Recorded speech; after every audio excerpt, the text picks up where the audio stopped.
आपण जो 9वा दशक बघतोय त्या 9व्या दशकात ही सृष्टीची निर्मिती कशी झाली आणि प्रश्न विचारलेले आहेत. हा गुरु आणि शिष्य यांचा संवाद असा दासबोध ग्रंथ आहे. इथे गुरु आणि शिष्य, शिष्याला श्रोता म्हणलेला आहे आणि गुरुला वक्ता म्हणलेला आहे. आपण आत्तामध्ये न श्रोता वक्ता श्रीराम समर्थ इथे प्रश्न विचारलेले आहेत. त्याला प्रश्नाला संदेह, आशंका, अनुमान हे असे निरनिराळे शब्द वापरलेले आहेत. आपण कुठपर्यंत पोचलो होतो ज्या वेळेला शेवटी म्हणून देहीचे ठाण पान 9वा 5वा अनुमान निरशन. अनुमान म्हणजे इन्फरन्स. मला असं वाटतं याचा अर्थ कल्पना आहे, कल्पना याचा अर्थ सत्य नाही. दशक 9 समास 5 अनुमान निरशन तो आपण संपवला. आता 9 आणि 6 गुण निरूपण, गुणरूप निरूपण. या गुणांचा व्हर्च्यूज, याच्याशी good habits, good qualities, good character असा घेऊच नका अर्थ. गुण म्हणजे त्रिगुण किंवा गुण म्हणजे सगुण. त्रिगुण आपण बघितले सकाळी, सत्व रज तम हे 3 गुण आहेत आणि त्याच्यात बाकीचे. आता पहिल्यांदा कशी निर्मिती झाली हे सांगितले आणि एकात एक कसं आहे तुम्हाला सांगितलं ना. तो फार मोठा विषय आहे आणि तो असा सांगण्याचा नाही, तो अभ्यास करण्याचा विषय आहे. त्याला बोर्ड वगैरे घेऊन म्हणजे तो खास क्लास ज्याला म्हणतात ना त्याचा विषय आहे. आणि संध्याकाळी वगैरे असं आपण असं सोपं करून सांगूया. त्यातल्या त्यांनी काय सांगितलेलं आहे, आकाश आहेत ना त्याच्यात बाकीचे 4 भूत आहेत. भूत यानंतर रात्री घाबरू नका, पंचमहाभूत म्हणूया, महाभूत आहेत. हां, आकाशात 4 आहेत, ह्याच्यात उरलेली 4 आहेत, वायूमध्ये, अग्नीमध्ये उरलेली 4 आहेत. हा असा त्याला त्यांनी चिखल कर्दम शब्द वापरलेला आहे. चिखल का म्हणायचा? चिखलातून निर्मिती झालेली आहे. हे कमळ वगैरे चिखलातून आणि गणपती वगैरेच्या मूर्ती वगैरे आपण चिखलातून मगच मडकी वगैरे पूर्वी करायचे ते चिखल तोडवूनच कुंभार मडकी करायचा. तर ही निर्मिती जी झालेली आहे ना ती अशा चिखलातून म्हणजे मिश्रण. चिखल म्हणजे काय? माती आहे आणि पाणी आहे. मग एक सुंदर ओळ आहे, विठ्ठला तू वेडा कुंभार, याच्यातली माती पाणी उजेड वारा तूच मिसळशी सर्व पसारा म्हणजे कर्दम. आभाळाचं मग ये आकारा हे उलटं सांगितलंय, मातीपासून आभाळापर्यंत. आणि ते म्हणतात उत्पत्ती सांगायचे कसं निर्माण झालं तर आभाळापासून मातीपर्यंत. ज्यावेळेला निर्मिती असते त्यावेळेला आभाळ म्हणजे आकाश आणि माती म्हणजे पृथ्वी. आणि ज्यावेळेला संपतं ज्याला आपण म्हणतो प्रलय त्यावेळेला उलट आहे. पृथ्वी, मग पृथ्वी पाण्यात संपली, विरघळून गेली. पाणी, अग्नीनं पाण्याची वाफ केली. अग्नीला वाऱ्याने विझवलं. वाराला आकाशाने गिळलं आणि मग ब्रह्म जे होतं त्याने आकाश आपल्यात सामावून घेतलं. आता उलटं कसं झालं? निर्मिती करायची, ब्रह्माला कंटाळा आला. आता ब्रह्माला कंटाळा आला हा काय प्रयोग आहे समजणं. अरे कसं निर्माण झालं? तुम्हाला एक गंमत सांगतो की मुलांनी प्रश्न विचारला की आमचा जन्म कसा झाला. आता शिक्षक काय उत्तर देणार? तो म्हणाली तुमच्या आईला स्वतंत्र लिहायला सांगा, वडिलांना स्वतंत्र लिहायला सांगा, तुम्हाला वाचून दाखवायला सांगा आणि मग ते कागद सोमवारी घेऊन या. शनिवार रविवार this is assignment for your parents, independent assignment. मग गेली मुलं आणि तुम्हाला काय वाटतं, तुम्ही कसे आला असाल वरती? त्यावेळेला ह्याला काय समजणार? म्हणून वडिलांनी सांगितलं की आम्ही प्रार्थना केली आणि वरून तू पडलास, आम्ही तुला झेललं. हे वडील सांगतात. वडिलांनी लिहिलं, ते त्यांनी वाचलं, घडी घालून तो कागद ठेवला. आई म्हणाली की अरे मी हॉस्पिटलमध्ये गेले, तिथे डॉक्टरांनी सुंदर रॅप करून तुला दिलं मला आणि मी तुला घरी आणलं. तेव्हा डॉक्टरांचा संबंध आहे तुझ्या जन्माची असा वडिलांच्या मनात प्रश्न आला. मला I have no role here, पण रॅप वगैरे सुंदर केलं आणि आम्ही तुला घरी आणलं. आई म्हणते मुलगाने स्वतः लिहिलं काहीतरी. पहिल्यांदा आईचं वडिलांचं अनेकांनी सांगितलं. हे पोरगं काय म्हणतं माहिती आहे ना, इतके मोठे झाले तरी आई वडिलांना मूल कसं होतं हे अजून माहीत नाही. कल्पना करा, हे 21वा सदी का बच्चा आहे. वो कम्प्युटर, इंटरनेट त्याच्याकडे सगळी माहिती आहे आणि त्यामुळे तो म्हणतो की आई वडिलांना मूल कसं होतं हे माहीत नाही, इतकी मोठी झाले तरी. गंमत. आता इथे प्रत्येकाला प्रश्न पडला, शंकराचार्यांना प्रश्न पडला, तिकडच्या फिलॉसॉफर्सना प्रश्न पडला की झाली कशी ही सृष्टी. सायंटिस्टने त्यांचं एक उत्तर दिलं, it is a hypothesis, it is not a proven theory, की एक मोठा तारा सूर्याच्या जवळून जात होता आणि इतकी त्याला गती होते आणि मास मॅटर होतं की अ चंक ऑफ द सन, आपला जो सूर्य दिसतो त्याचा एक भाग आहे ना तो गेला आणि तो सूर्याभोवती फिरत राहिल्यामुळे आम्ही प्रयोग मुलांना करायला सांगतो, बादलीत पाणी घे आणि तो टाक, थेंब थेंब थेंब थेंब होऊन पडतं की नाही, काही मोठे थेंब असतात काही छोटे थेंब असतात, ते दीज आर द प्लॅनेट्स. आणि ते सूर्याची मोठी शक्ती आहे. तुम्ही ग्रॅव्हिटेशन म्हणा, मास म्हणा, ऊर्जा, एनर्जी म्हणा, ते सगळे सूर्याभोवती फिरत राहिले. छोटे छोटे थेंब होते ते मोठ्या थेंबाभोवती फिरत राहिले. उदाहरणार्थ चंद्र हा पृथ्वीभोवती फिरत राहिला. ही थिअरी त्याला बिग बँग थिअरी. परवा मी तुम्हाला सांगितलं होतं, इथे नाही दुसऱ्या कार्यक्रमात, की बोसॉन नावाचा एक आयटम आहे, म्हणजे ॲटम म्हणजे नवीनच, ज्याला गॉड पार्टिकल नाव दिलेलं आहे. सृष्टी कशी निर्माण झाली, पहिल्यांदा कुठला तरी गॉड पार्टिकल निर्माण झाला असेल, म्हणजे दैवी कण, आणि त्या कणापासून अशी सृष्टी निर्माण. पहिला कण कुठला, मग तुम्ही त्याला DNA म्हणता, तुम्ही त्याला RNA म्हणता, तुम्ही ते निराळी, प्रत्येकाची थिअरी निराळी. बोसॉन म्हणजे त्यांना काय करायचं आहे की अत्यंत वेगानं हे इम्पिंज कसं तयार करतात, न्यूक्लिअर एनर्जी, ते आपटतात एकमेकावर आणि त्यातून ती एनर्जी तयार होते. म्हणजे हे इतक्या वेगानं इलेक्ट्रॉन आपण जे म्हणतो ते त्याच्यावर आपटायचे. तो CERN नावाचं एक्सपेरिमेंट आहे. ही सगळी माहिती सायंटिफिक आहे जी तुम्हाला मिळेल. CERN, CERN. आज घरी जाऊन बघा, कुठलेही देश त्याला परवानगी देईना, कारण तो इम्पॅक्ट एवढा प्रचंड असणार आहे की गॉड पार्टिकल पहिल्यांदा निर्माण झाला तेव्हा केवढं बँग झालं असलं पाहिजे, केवढं एक्सप्लोजन झालं असलं पाहिजे. तो प्रयोग आहे. शेवटी विज्ञान पुढे जावं म्हणून स्वित्झर्लंड हे ते 3 देश आहेत, त्यांनी आपल्या बाउंड्री, नो मॅन्स लँड म्हणतात ना, ती नो मॅन्स लँड त्यांना या प्रयोगासाठी दिलेली आहे. तेवढं मोठं टनल केलेलं आहे आणि इकडून वेगात ते जाणार आणि आपटणार. त्याच्यावर कशावर आपटणार, काय आपटणार, हे सगळं इलेक्ट्रॉन, न्यूट्रॉन, प्रोटॉन, हे जे सगळं आपण शिकतो न्यूक्लिअर, ते सगळं त्याच्यात आहे. आणि मग कळालं, ज्यावेळेला तो एक्सपेरिमेंट पहिल्यांदा झाला होता त्यावेळेला आपल्याकडे काही चॅनल्स नुसती सनसनाटी माजवणारे, त्यांनी 24 तास आधीपासून सुरू केलं.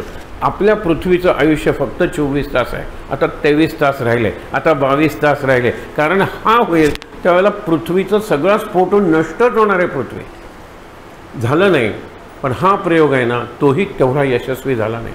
आता नजीकच्या भविष्य काळात हा प्रयोग पुन्हा करणार आहे. त्यावेळेला तरी सावधपणे बघा TV वर. आणि हा जो आहे काल तुम्हाला सांगितला की हनुमान वगैरे लिहिलेला आहे, ओम लिहिलेला आहे, या सगळ्या प्रोजेक्टवर निरनिराळ्या धर्मांचे सिम्बल्स आहे. आपला त्याने हनुमान शक्तीचं निवडलेलं आहे, ओम हे कल्याण चिन्ह निवडलेलं आहे. आणि तिथे ती जी सगळी टीम आहे त्याच्यात भारतातल्या कितीतरी मुली आहेत. They are average age is 28 or something. इतके तरुण आहेत ते. पुरुषसुद्धा आहेत पण मुलींची संख्या जास्त आहे. भारतीय सायंटिस्टवर त्यांचा विश्वास आहे, कारण ते इतके रिलायबल आहेत की काम करायचं म्हणलं की करतील, तिथे या म्हणलं की येतील. ते व्यसनी नाही आहेत. And they are committed to their aim or dream or whatever they have to fulfil. त्यांना जे करायचं आहे त्याच्याशी ते एवढे एकरूप झालेले असतात. म्हणून socially speaking we are lagging behind. आपल्याला त्या पार्टीज, ते डान्सेस आवडत. आता नाव थिंग्स आर चेंजिंग, पण तरीसुद्धा जायचे ते लॅबोरेटरीमध्ये जायचे ते मेडिकल ह्याच्यामध्ये, फार्मास्युटिकल कंपनीज व्हायचे आणि रिसर्च अँड डेव्हलपमेंट RD आपण म्हणतो ना डिपार्टमेंट, तिथे ते जायचे. आणि they are in great demand. आता जर सायंटिस्ट मागे पडलेले आहेत, तरी खूप पुढे गेलेले आहेत. आणि मागे पुढे आलेले आहेत कोण, तर इंडियन इन्स्टिट्यूट ऑफ मॅनेजमेंट और इंडियन बिझनेस स्कूल. कारण ट्रेड अँड कॉमर्सचं राज्य आहे सध्या, मल्टीनॅशनलचं राज्य आहे. कुठली क्रसी नाही आहे सध्या. तुम्ही डेमोक्रेसी वगैरे म्हणता, हा जोक आहे आपल्या देशात, तुम्हाला माहीत आहे.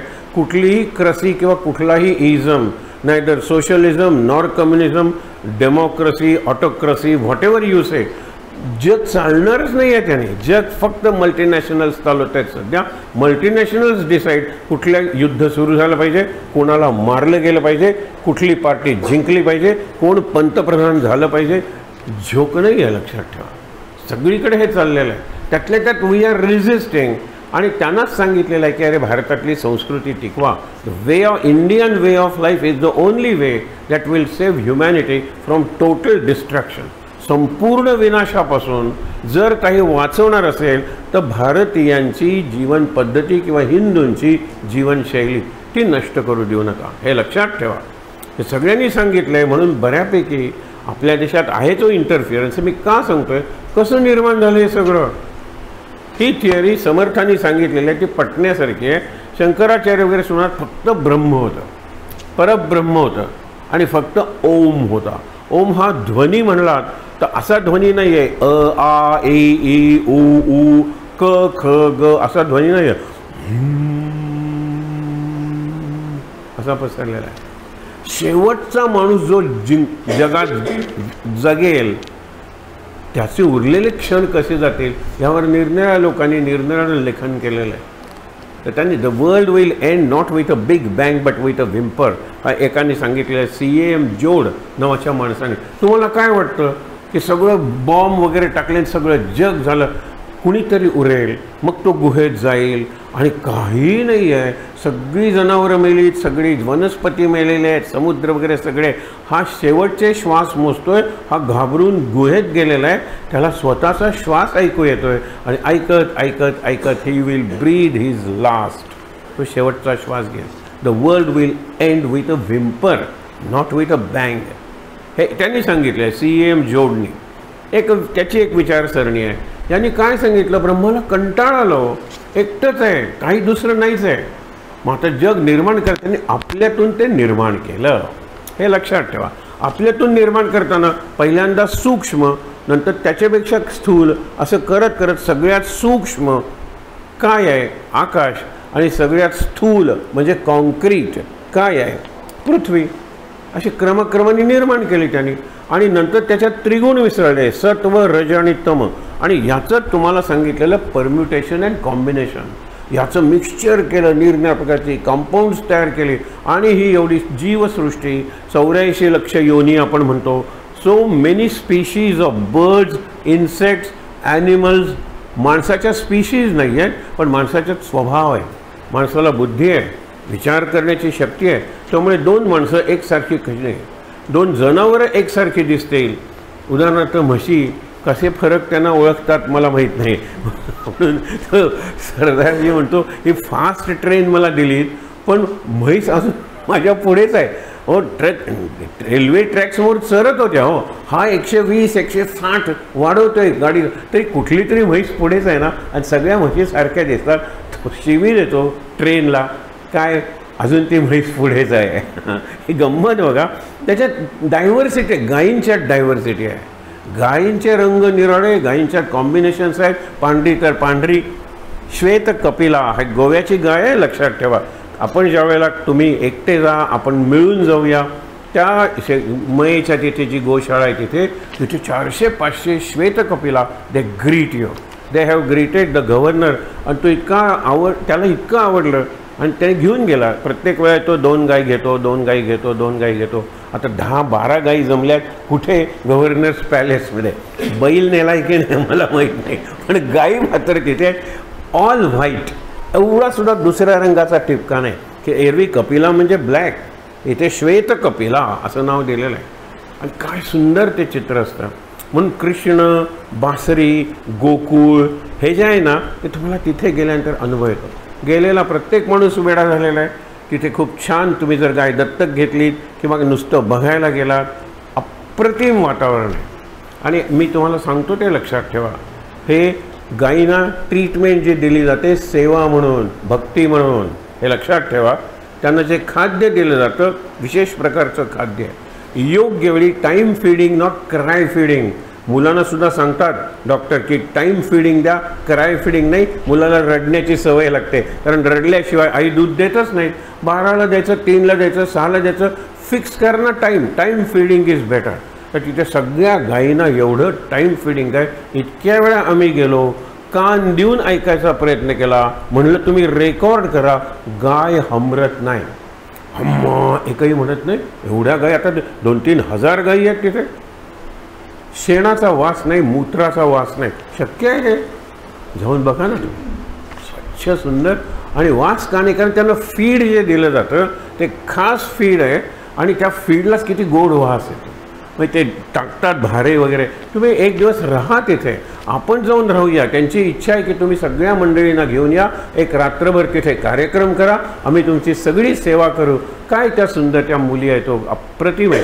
त्यांचे सेवाभाव आहे. सकाळी हसत असतात, संध्याकाळी किती 11 वाजता थांबलं तरी ती मुलगी हसत घरी जाते.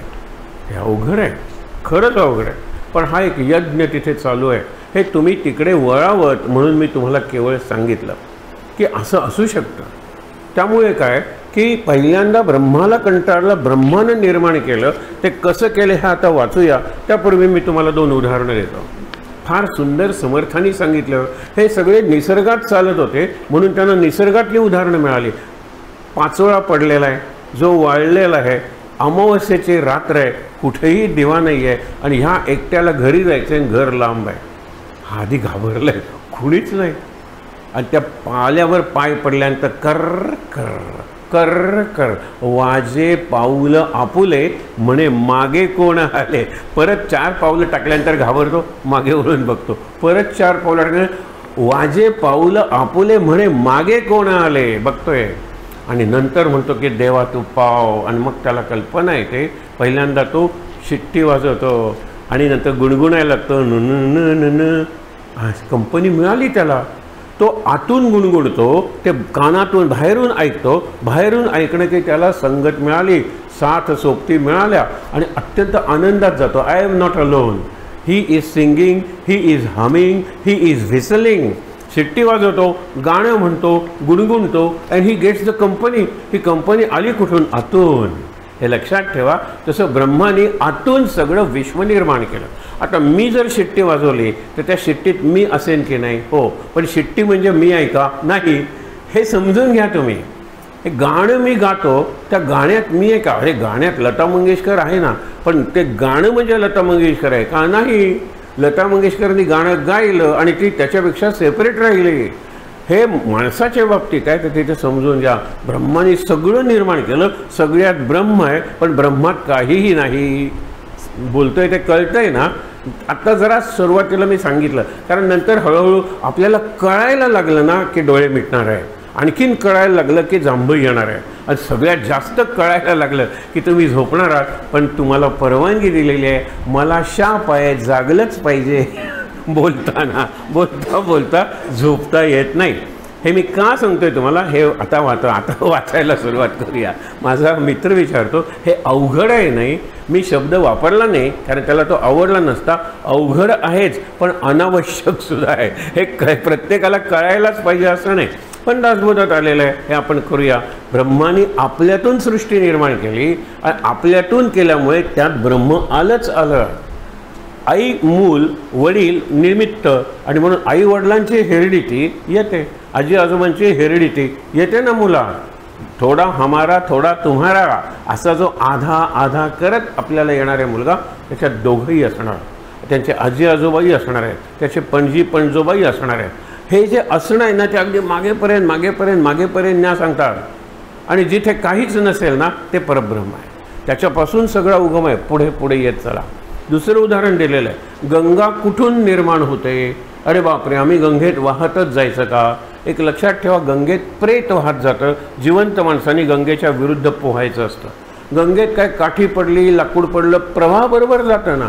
प्रवाह पतित होण्यात काय अर्थ आहे? प्रवाहाच्या विरुद्ध जातो तो ब्रेव. असा एक गेला गेला गेला. अरे इथून गंगा सुरू होते, उभा राहिला, त्याच्या पलीकडे एक पाऊल टाकलं आणि म्हणला माझ्या मागे गंगा आहे, मी गंगेच्या पुढे आहे. तसं मागे जा मागे जा मागे जा, असा एक क्षण येईल की त्याच्या पलीकडे हां तेच परमेश्वर आहे, तो खरा गणेश आहे. असं उत्तर एकाने दिलं होतं. 2 टन दगड आणला आणि त्या दगडातून 1 टनाचा गणपती तयार केला म्हापशाच्या गणेशपुरीतल्या मंदिरासाठी. तो जो कलाकार होता, म्हणलं विद्यार्थ्यांना विचारा, मुलाखत घेऊया. अशा मुलाखती आम्ही विद्यार्थ्यांना घ्यायला सांगायचो. वाटेल ते प्रश्न विचारा, तो उत्तर देईल. आणि मग असले कसले प्रश्न आहेत? हरकत नाही, परत तसले प्रश्न विचारू नका. अरे किती छान प्रश्न आहे म्हणेल, तसले प्रश्न पुन्हा विचारा. इतक्या निरनिराळ्या पर्सनॅलिटीज, शाळेत आल्या, आम्ही त्यांच्याकडे गेलो. आता हे लक्षात ठेवा, त्यांनी विचारलं की 2 टन गणपती आणला आणि त्यातून 1च टन म्हणजे 1 टन दगड बाहेर टाकला. हो, लक्षात ठेवा. मग आता गणपती निर्माण खालून सुरुवात केली का, वरून नाही, मुकुटापासून सुरुवात केली. बरोबर. आता मुकुट कापला, एवढा दगड आहे, मुकुट एवढाच आहे ना, एवढा दगड काढला, एवढा दगड काढला, बापरे, म्हणजे एवढा दगड तुम्ही काढला. आता ह्याच्यात गणपती तयार होईल का? होईल ना. हा मुकुट आहे, एवढा दगड काढला, एवढा दगड काढला, एवढा दगड, त्याच्यात गणपती होईल का? हो, मुकुट इकडचा काढला, तिकडचा काढला, बाकीचेही काढलेच. असं करत करत एवढ्या दगडात गणपती होईल का? हो. एवढ्या दगडात गणपती होईल का? हो. एवढ्या दगडात गणपती होईल का? हो. एवढ्या दगडात गणपती होईल का? हो. तो विचारतोय भयंकर, अगदी ॲटम कण घेतला त्याच्यात गणपती होईल, त्याच्यापेक्षा लहान झालं तर तो खरा गणपती असेल, हे त्याने उत्तर दिलं. तो खरा गणपती असेल. ह्या गणपतीचे इमेजेस आहेत, ही गणपतीची प्रतिबिंब आहे. The real Ganesh is abstract. म्हणून अगदी कण कण त्याच्यात सुद्धा गणपती आहे आणि कण नाही त्यात गणपती आहे का? तो खरा गणपती आहे, ज्याला परब्रह्म म्हणता येईल. समजण्यासारखी सांगितलेलं आहे. आता वाचायला सुरुवात करू. आकाश जैसे निराकार तैसा ब्रह्माचा विचार, तेथे वायोचा विकार तैसी मूळमाया. पहिल्यांदा आकाश होतं. आकाश म्हणजे काय? दासबोध दशक 9 समास 6 गुणनिरूपण, गुणरूप निरूपण. आकाश जैसे निराकार, बरोबर. तैसा ब्रह्माचा विचार. ब्रह्म हे निराकार आहे, म्हणजे ब्रह्माच्या जास्तीत जास्त जवळ काय जातं तर आकाश.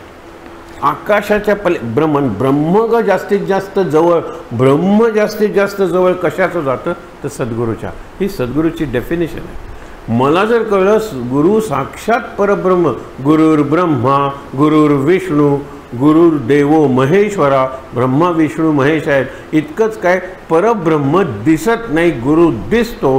परब्रह्मापेक्षा तो श्रेष्ठ आहे, गुरु साक्षात परब्रह्म. हे जर मला कळलं तर गुरुला शरण जाणं सोपं आहे. हे सगळं विश्व माझे सद्गुरू चालवतात, मला काय भय आहे? व्हायचं ते होणारच आहे.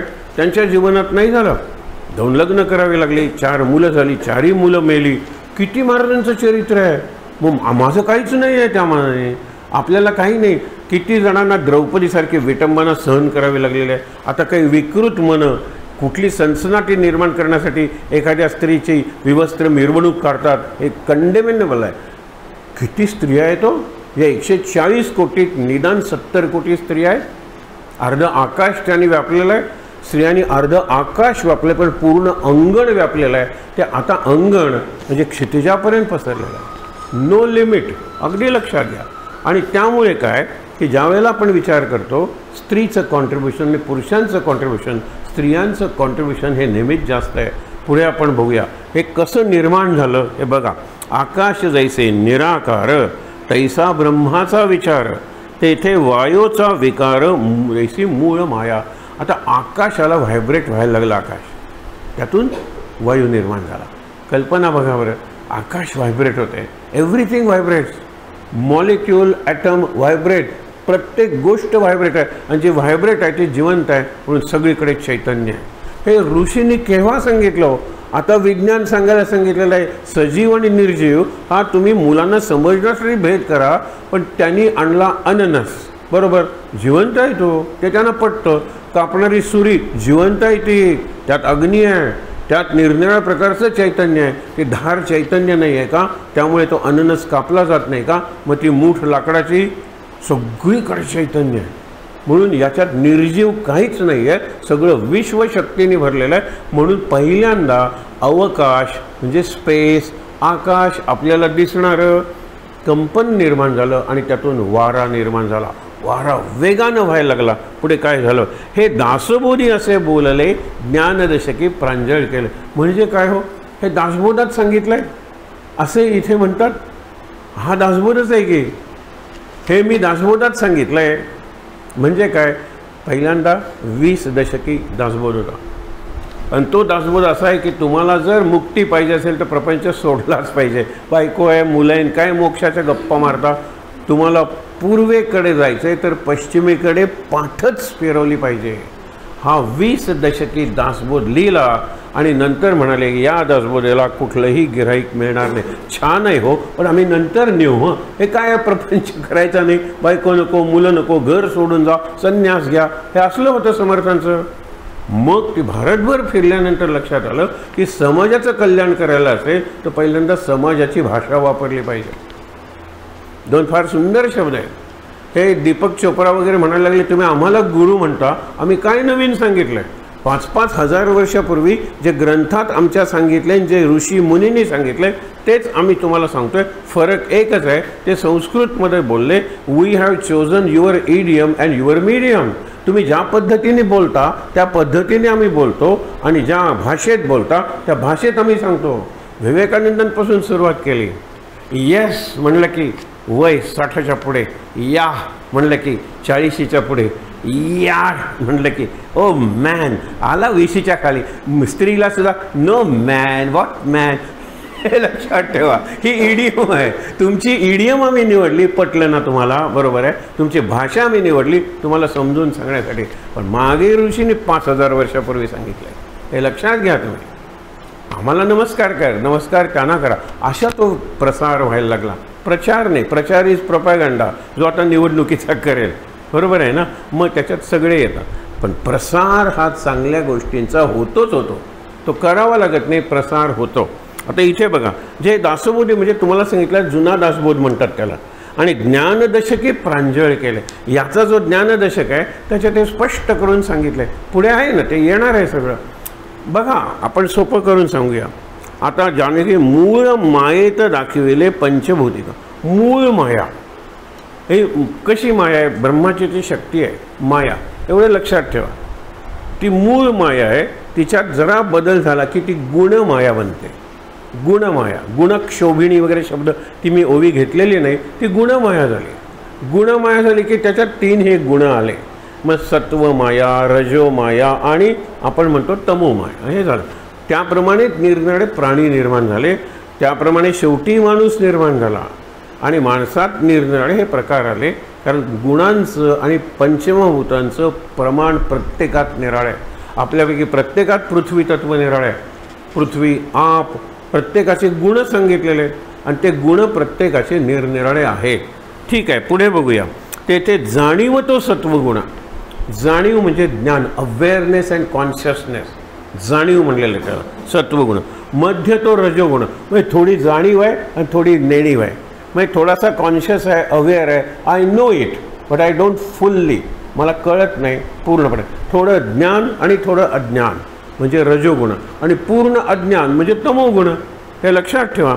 म्हणून जाणीव तो सत्वगुण, मध्य तो रजोगुण आणि नेणीव म्हणजे अज्ञान तो तमोगुण. जाणीजे श्रोते एकापासून एक झाले, हे एक उगेच दिसून आले, स्वरूप मुळीच वाचले त्रिगुणभूतांचे. हे तुम्हाला निरनिराळे जे दिसतंय, मुळात गेलात ना तर ते एकच आहे. अगदी लक्षात ठेवा, मूळ एक आहे. मुळात गेलात तर एक आणि बाकी सगळं बरं आहे. म्हणून इंडियन कल्चर आपण म्हणतो diversity, variety at the surface, unity, integrity at bottom. आता युनिटी म्हणजे तुम्ही जर म्हणलात समाजात एवढे भेद दिसतात, ती युनिटी यायला पाहिजे. Integrity, national integration. इंटिग्रेशन म्हणजे एकात्मता, आणि एकात्मता म्हणजे बिलकुल भेद नाही, अगदी एकात्मता. हे आपल्याला कळलं पाहिजे. म्हणजे इकडे भेद दिसले, वर वर वर गेला की एक एक एक होत जातात. आपल्यापुरतं सांगायचं असेल तर आपल्या रूपात बदल आहे, आपल्या रंगात बदल आहे, आपल्या केसांच्या ठेवणीत बदल आहे, सगळ्यात बदल आहे. हा बाह्य बदल आहे. आत गेलो, आत गेल्यानंतर रक्त लागलं. रक्ताचे सुद्धा एवढे लोक आहेत, पण गट 4-5च गट आहेत, जास्त ब्लड ग्रुप्स नाही आहेत. आत गेलो, माइंड लागलं. माइंडचे structure and function is almost the same. समर्थांची एकच ओवी सांगतो, बरे बोलता बरे वाटे, वाईट बोलता वाईट वाटे, मग बोलावे कर्कश ते काय निमित्त. तुम्हाला बरं वाटलं, लोकांनी बरं म्हणलं, बरं वाटतं ना, तसंच त्यांनाही वाटतं की आपण असं चिमोटं घेतलं आहे, त्याने जीव कासावीस झाला. स्वतःला घ्या, आपण असं चिमोटा घेतला त्याने जीव कासावीस झाला. आपणावरून दुसऱ्याला परीक्षित जावे. प्रत्येकाला कसं वाटतंय, थोबाडीत मारतील लोक, हे कसं वाटतंय, कसं वाटतंय.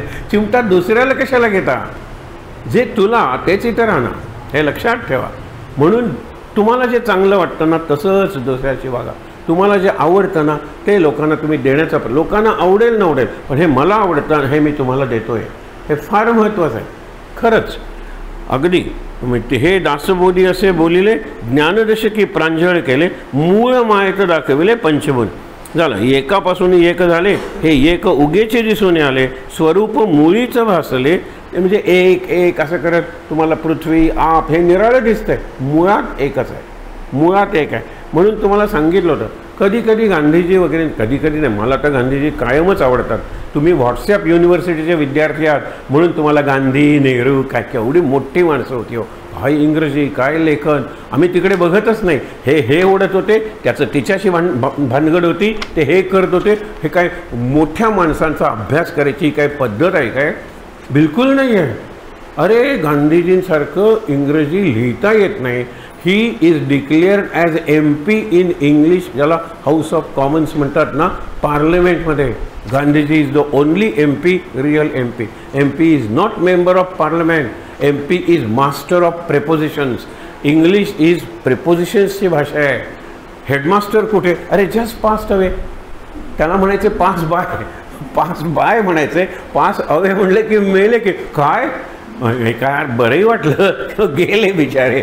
अहो किती pass into, pass over, pass through, अरे प्रत्येकाचे. तुम्हाला मी खरं सांगतो, गुगलवर बघा, कारण तुम्ही डिक्शनरी काही बघणार नाही, घरात डिक्शनरी असणार नाही, आजोबांची सापडणार नाही. निदान दुनिया मेरी जेब में गुगलवर बघा, टू रन. अरे 2-3 पानं रनचा अर्थ आहे. Run through, run into, run after, run over, run, किती अर्थ आहेत. आणि प्रेपोजिशन बदललं, ते अर्थ बदलला. योग्य ठिकाणी योग्य प्रेपोजिशन म्हणजे गांधीजींचं इंग्लिश. इतकं सोपं, इतकं स्ट्रेट फॉरवर्ड, कुठे ॲम्बिग्युटी म्हणजे डाऊट नाही. असंही तसंही असं कधीच म्हणले नाही. वाचा तुम्ही. आणि किती वाचायला. आम्ही गेलो होतो कॉलेजमध्ये असताना, कम्प्लीट वर्क्स ऑफ गांधीजी. मी का सांगतोय खरं समजून घ्या तुम्ही. Complete works of Gandhiji. तो इंटरनॅशनल दीक्षित, म्हणजे इंटरनॅशनल बुक स्टॉलचा मालक दीक्षित, त्याला इंटरनॅशनल दीक्षित पुलंनी म्हणलेलं आहे. पुडवं घातलेला आहे, त्याच्यावर टोपी. Are you serious? आम्हाला विचारतो तुम्हाला कम्प्लीट, हो म्हणलं आम्ही कम्प्लीट वर्क्स ऑफ टागोर वाचलं का, आम्ही कम्प्लीट वर्क्स ऑफ निरनिराळे म्हणजे इंग्रजी थॉमस हार्डी वगैरे वाचले. कम्प्लीट वर्क्स ऑफ शेक्सपियर आहे आमच्याकडं, कम्प्लीट. Come with me. त्याने एका खोलीत नेलो आणि खोलीच्या भिंतीत असं संपूर्ण कपाट होतं आणि या टोकापासून या टोकाने there were 65 volumes, 1 volume of 400 to 500 each. आणि त्यांनी सांगितलं this is incomplete works of Gandhiji. ज्यावेळेला आम्ही कॉलेजमध्ये शिकवायला लागलो त्यावेळेला complete works of Gandhiji 105 volumes, each volume 4. म्हणजे तुम्ही रोज 10 पानं वाचलं मराल तरी त्यांनी लिहिलेलं संपणार नाही. हा माणूस केव्हा लिहित होता? हा तर फिरत होता, हा तर निरनिराळे घे करत होता, हा दक्षिण आफ्रिकेत गेला होता, हा निरनिराळे आंदोलनं करत होता. त्यांनी लिहिलं केव्हा? बघा, यंग इंडिया होतं, हरिजन होतं, मराठा होतं. हे जे निरनिराळे, मराठा मला वाटतं टिळकांचं होतं, पण यंग इंडिया, तरुण आपण भारत, त्याचं भाषांतर झालं ते यंग इंडियाचं. इंग्लिशमधून लिहित होते. तुम्हाला कळलं पाहिजे म्हणून हे का सांगतोय की आपण झापडं काढली पाहिजे. हे कुठलं तरी एक नाटक बघतो वगैरे आणि म्हणतो हा हा काय गांधीजी ते मारलं ते बरं झालं, मारलं ते बरं झालं. खरंच त्यानं हे बघवलं नसतं. सध्या भारतात काय झालं, बरं झालं 6 महिन्याच्या आत त्यांना मारून टाकलं, नाही तर स्वातंत्र्यानंतरची खापरं तुम्ही गांधीजींवरच फोडली असते. तो विषय नाही माझा, पण एक गंमत तुम्हाला सांगतो. म्हापशालामध्ये गांधीजींचा पुतळा आहे, बस्ट आहे, एवढाच पुतळा आहे. आणि कुणीतरी मुलं तिथे तवना झुरगी आपण म्हणतो ना, ती जमायची, रात्री चष्मा काढून द्यायचे. मग म्युन्सिपाल्टी पुन्हा चष्मा घालायचे, पुन्हा ते काढून टाकायचे, पुन्हा. अरे गांधीजींनी किती चष्मे झाले. मग आम्ही पेपरमध्ये एक हे लिहिलं की जे कुणी गांधीजींचा चष्मा काढतात ते सच्चे गांधी भक्त आहेत, कारण गांधीला आजूबाजूला काय चाललंय ते बघवणार नाही म्हणून हे चष्मा काढून देत आहेत. तेव्हा घातलेला चष्मा अजून आहे. कारण आम्हाला गांधीजींचे भक्त म्हणत आम्ही विरोधक आहोत गांधीजींचे. हे सगळं नाटक आहे हो. या नाटकाच्या पलीकडे जाण्यासाठी दासबोध आहे. हे बघा तुम्ही, ऐसा हा मुळीचा कर्दमू, मुळातलं मिश्रण, मुळीचा कर्म पुढे स्पष्टतेचा म्हणजे स्पष्ट अनुक्रम सांगता एकापासून एक उगमू हेही खरे. हे मगाशी तुम्हाला सांगितलं आहे ते आता इथे आलेलं आहे. वायूचा कर्दम बोलला म्हणजे आकाशापासून वायू झाला, आकाशात कंपन निर्माण झाली, त्यातून वायू निर्माण झाला, वायूपासून अग्नी झाला, वायू वेगात व्हायला लागला, त्या वेगामुळे अग्नी म्हणजे उष्णता निर्माण झाली वेगामुळे. आता तोही पाहता देखील पण तोही कर्दमूची, तोही मिश्रणच होता, आकाशाचं मिश्रण, वायूचं मिश्रण, आता अग्नी, त्या तिघांचं मिश्रण. अग्नीपासून झाले आप. अग्नीपासून कसं आप झालं तुम्हाला गंमत सांगतो की जिथे जिथे तेज आहे ना त्याला आपण पाणी शब्द वापरतो. काय पाणीदार डोळे होते तिचे म्हणतो ना, काय पाणीदार मोती होता, तेजस्वी मोती. काय पाणीदार वाणी आहे, त्यांच्या वाणीत केवढं तेज आहे. काय पाणीदार तलवार आहे, तलवारीची धार काय आहे. हे पाणी निर्माण झालं अग्नीपासून, तेज आहे ना ते पाण्यात आलं, आता पाणी गोठलं आणि काय झालं, पृथ्वी निर्माण झाली, संपलं. हे उलटं गेलं की आपण म्हणतो प्रलय, निर्माण झालं की सृष्टी. बघा, अग्नीपासून झाले आप म्हणजे पाणी, तेही कर्दम स्वरूप मिश्रित, आपापासून पृथ्वीचे रूप तेही कर्दम रूपे. कर्दम म्हणजे मिश्रण, म्हणजे काही स्पष्ट, फक्त ब्रह्मशुद्ध आहे. ब्रह्माने काहीतरी केलं, आकाश, आकाशही मिश्रण आहे, त्याच्यात हे सगळं आहे. आकाशात वायू आहे, आकाशात अग्नी आहे, बघितलं ना आत्ता, आकाशापासून वायू, वायूपासून अग्नी, अग्नीपासून पाणी, पाण्यापासून पृथ्वी, आणि सगळं एकमेकात मिसळलेलं आहे. मूळ काय, परब्रह्म, ते शुद्ध आहे, ते मिसळलेलं नाही आहे. त्रिगुण भूतांची अष्टधा प्रकृती म्हणतात. लटपट पाहो जाता हे खटपट, बहुरूप बहुपालट, किती म्हणून सांगावा. किती रूप, किती व्हेरिएशन्स. तुम्हाला एक सांगतो, बघा हे वैज्ञानिक विधान आहे. चिंचेला किती पानं असतात. चिंचेची इकडचं तिकडचं पान करून मायक्रोस्कोप पडवा, no two leaves are identical. ज्याला व्हेनेशन म्हणतात, म्हणजे त्याच्यावर रेघा असतात ना पानावर, प्रत्येकाचा पॅटर्न निराळा आहे. अरे माझे 10 बोट आहेत, 10 बोटांचे ठसे निराळे आहेत म्हणून ते सगळे घेतात ना, आणि आपल्यापैकी प्रत्येकाचे ठसे निराळे आहेत. विचार करा की किती विविधता आहे. अहो केसांचं टेक्स्चर जरी बघितलं ना तर एक केस दुसऱ्यासारखा नाही आहे.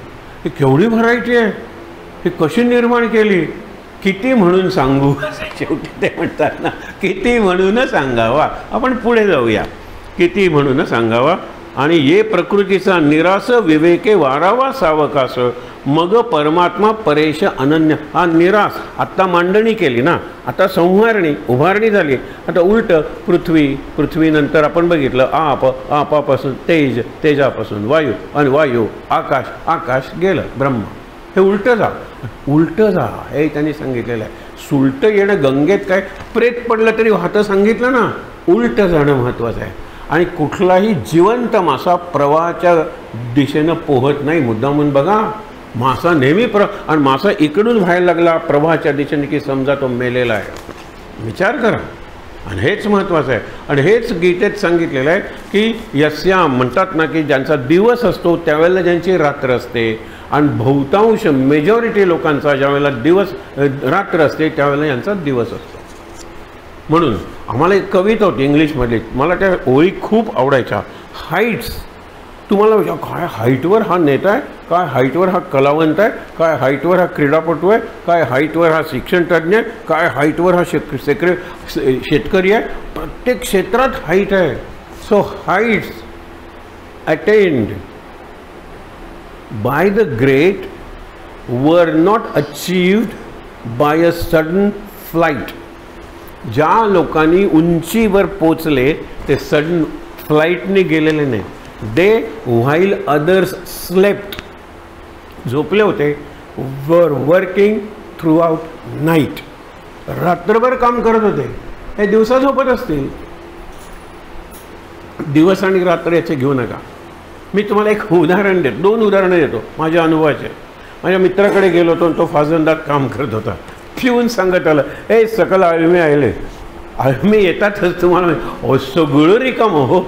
3-4 जण राहत होते ना, त्या ऋषीमुनी त्यांना नमस्कार करा. सगळेजण धावले आळमे घ्यायला. हे 3-4 जण मात्र आपले काम करत होते, हे ऋषी आहेत. झालं. एक हायस्कूल, बाजूने मोठा ट्रॅफिकचा रस्ता, कारण ब्रेक धावला. शिक्षिका पहिल्यांदा खिडकीकडे, हां, पण त्याच्यात 2-3 मुलं पुस्तकात वाचत होती. ते ऋषी आहेत, काय बघायला जायचं आहे, ब्रेक, समजा ॲक्सिडेंट झाला, मी जाणार आहे का मदत करायला? उलट मी म्हणणार, काय रक्त पडलं होतं, मला दुसऱ्या मजल्यावरून दिसलं, हेच करणार आहे मी. अरे सगळेजण असे वागतात, तू विरुद्ध वाग. सगळेजण जिकडे जातील तिकडे त्या दिवशी तरी जाऊ नकोस, आणि जमलं तर कधीच जाऊ नकोस. हे जे आहे ना, हे महत्त्वाचं आहे, अगदी लक्षात ठेवा. मला अशा खूप मुली आहेत आणि नेहमी तिसरीच मुलगी असत्या, नाही तर मला किती काउंट ठेवायला लागला. शी इज माय थर्ड डॉटर. अनेक थर्ड डॉटर आहेत, 2 आहेत बायोलॉजिकल, आणि प्रत्येक मुलगी ही डॉटर आहे. मला आत्ता प्रश्न पडला होता दुपारी, बॉय का नाही विचारा बरं, सन का नाही? मुलं टिकतच नाही. एकदा सर या वेळेला मात्र मी तुमची सेवा करणार. अरे म्हणलं कर ना, 4-5दा वरून खाली करा. सर पाय दुखायला लागले. या 100 वेळा जातात, पाय दुखत नाही, कारण पायाने जातच नाहीत. आपण सेवा करतोय महाराजांची, आपण सेवा करतोय सरांची, आपण सेवा करतोय दुसऱ्यांची, मग थकणारच नाही. कुठलाही बॉय टिकलेला नाही, बॉय काय आले नाहीत असं नाही. काही मला आठवत नाही आहे की हा मुलगा 6 महिने आमच्या सेवेत वांतेला राहिला, वांतेच बंद केलं. अरे सरांना पाणी आणून द्यावं लागतं 15 वेळा. अरे बापरे, टिकणारच नाहीत, ते टिकणारच नाहीत. गंमत सोडा, पण खरी आहे, ही वस्तुस्थिती आहे. म्हणून पुढचं बघूया आपण, विकल्प. तव श्रोता पुसे आणिक. आता श्रोता विचारतो हा पुन्हा, जी आठवले काही एक.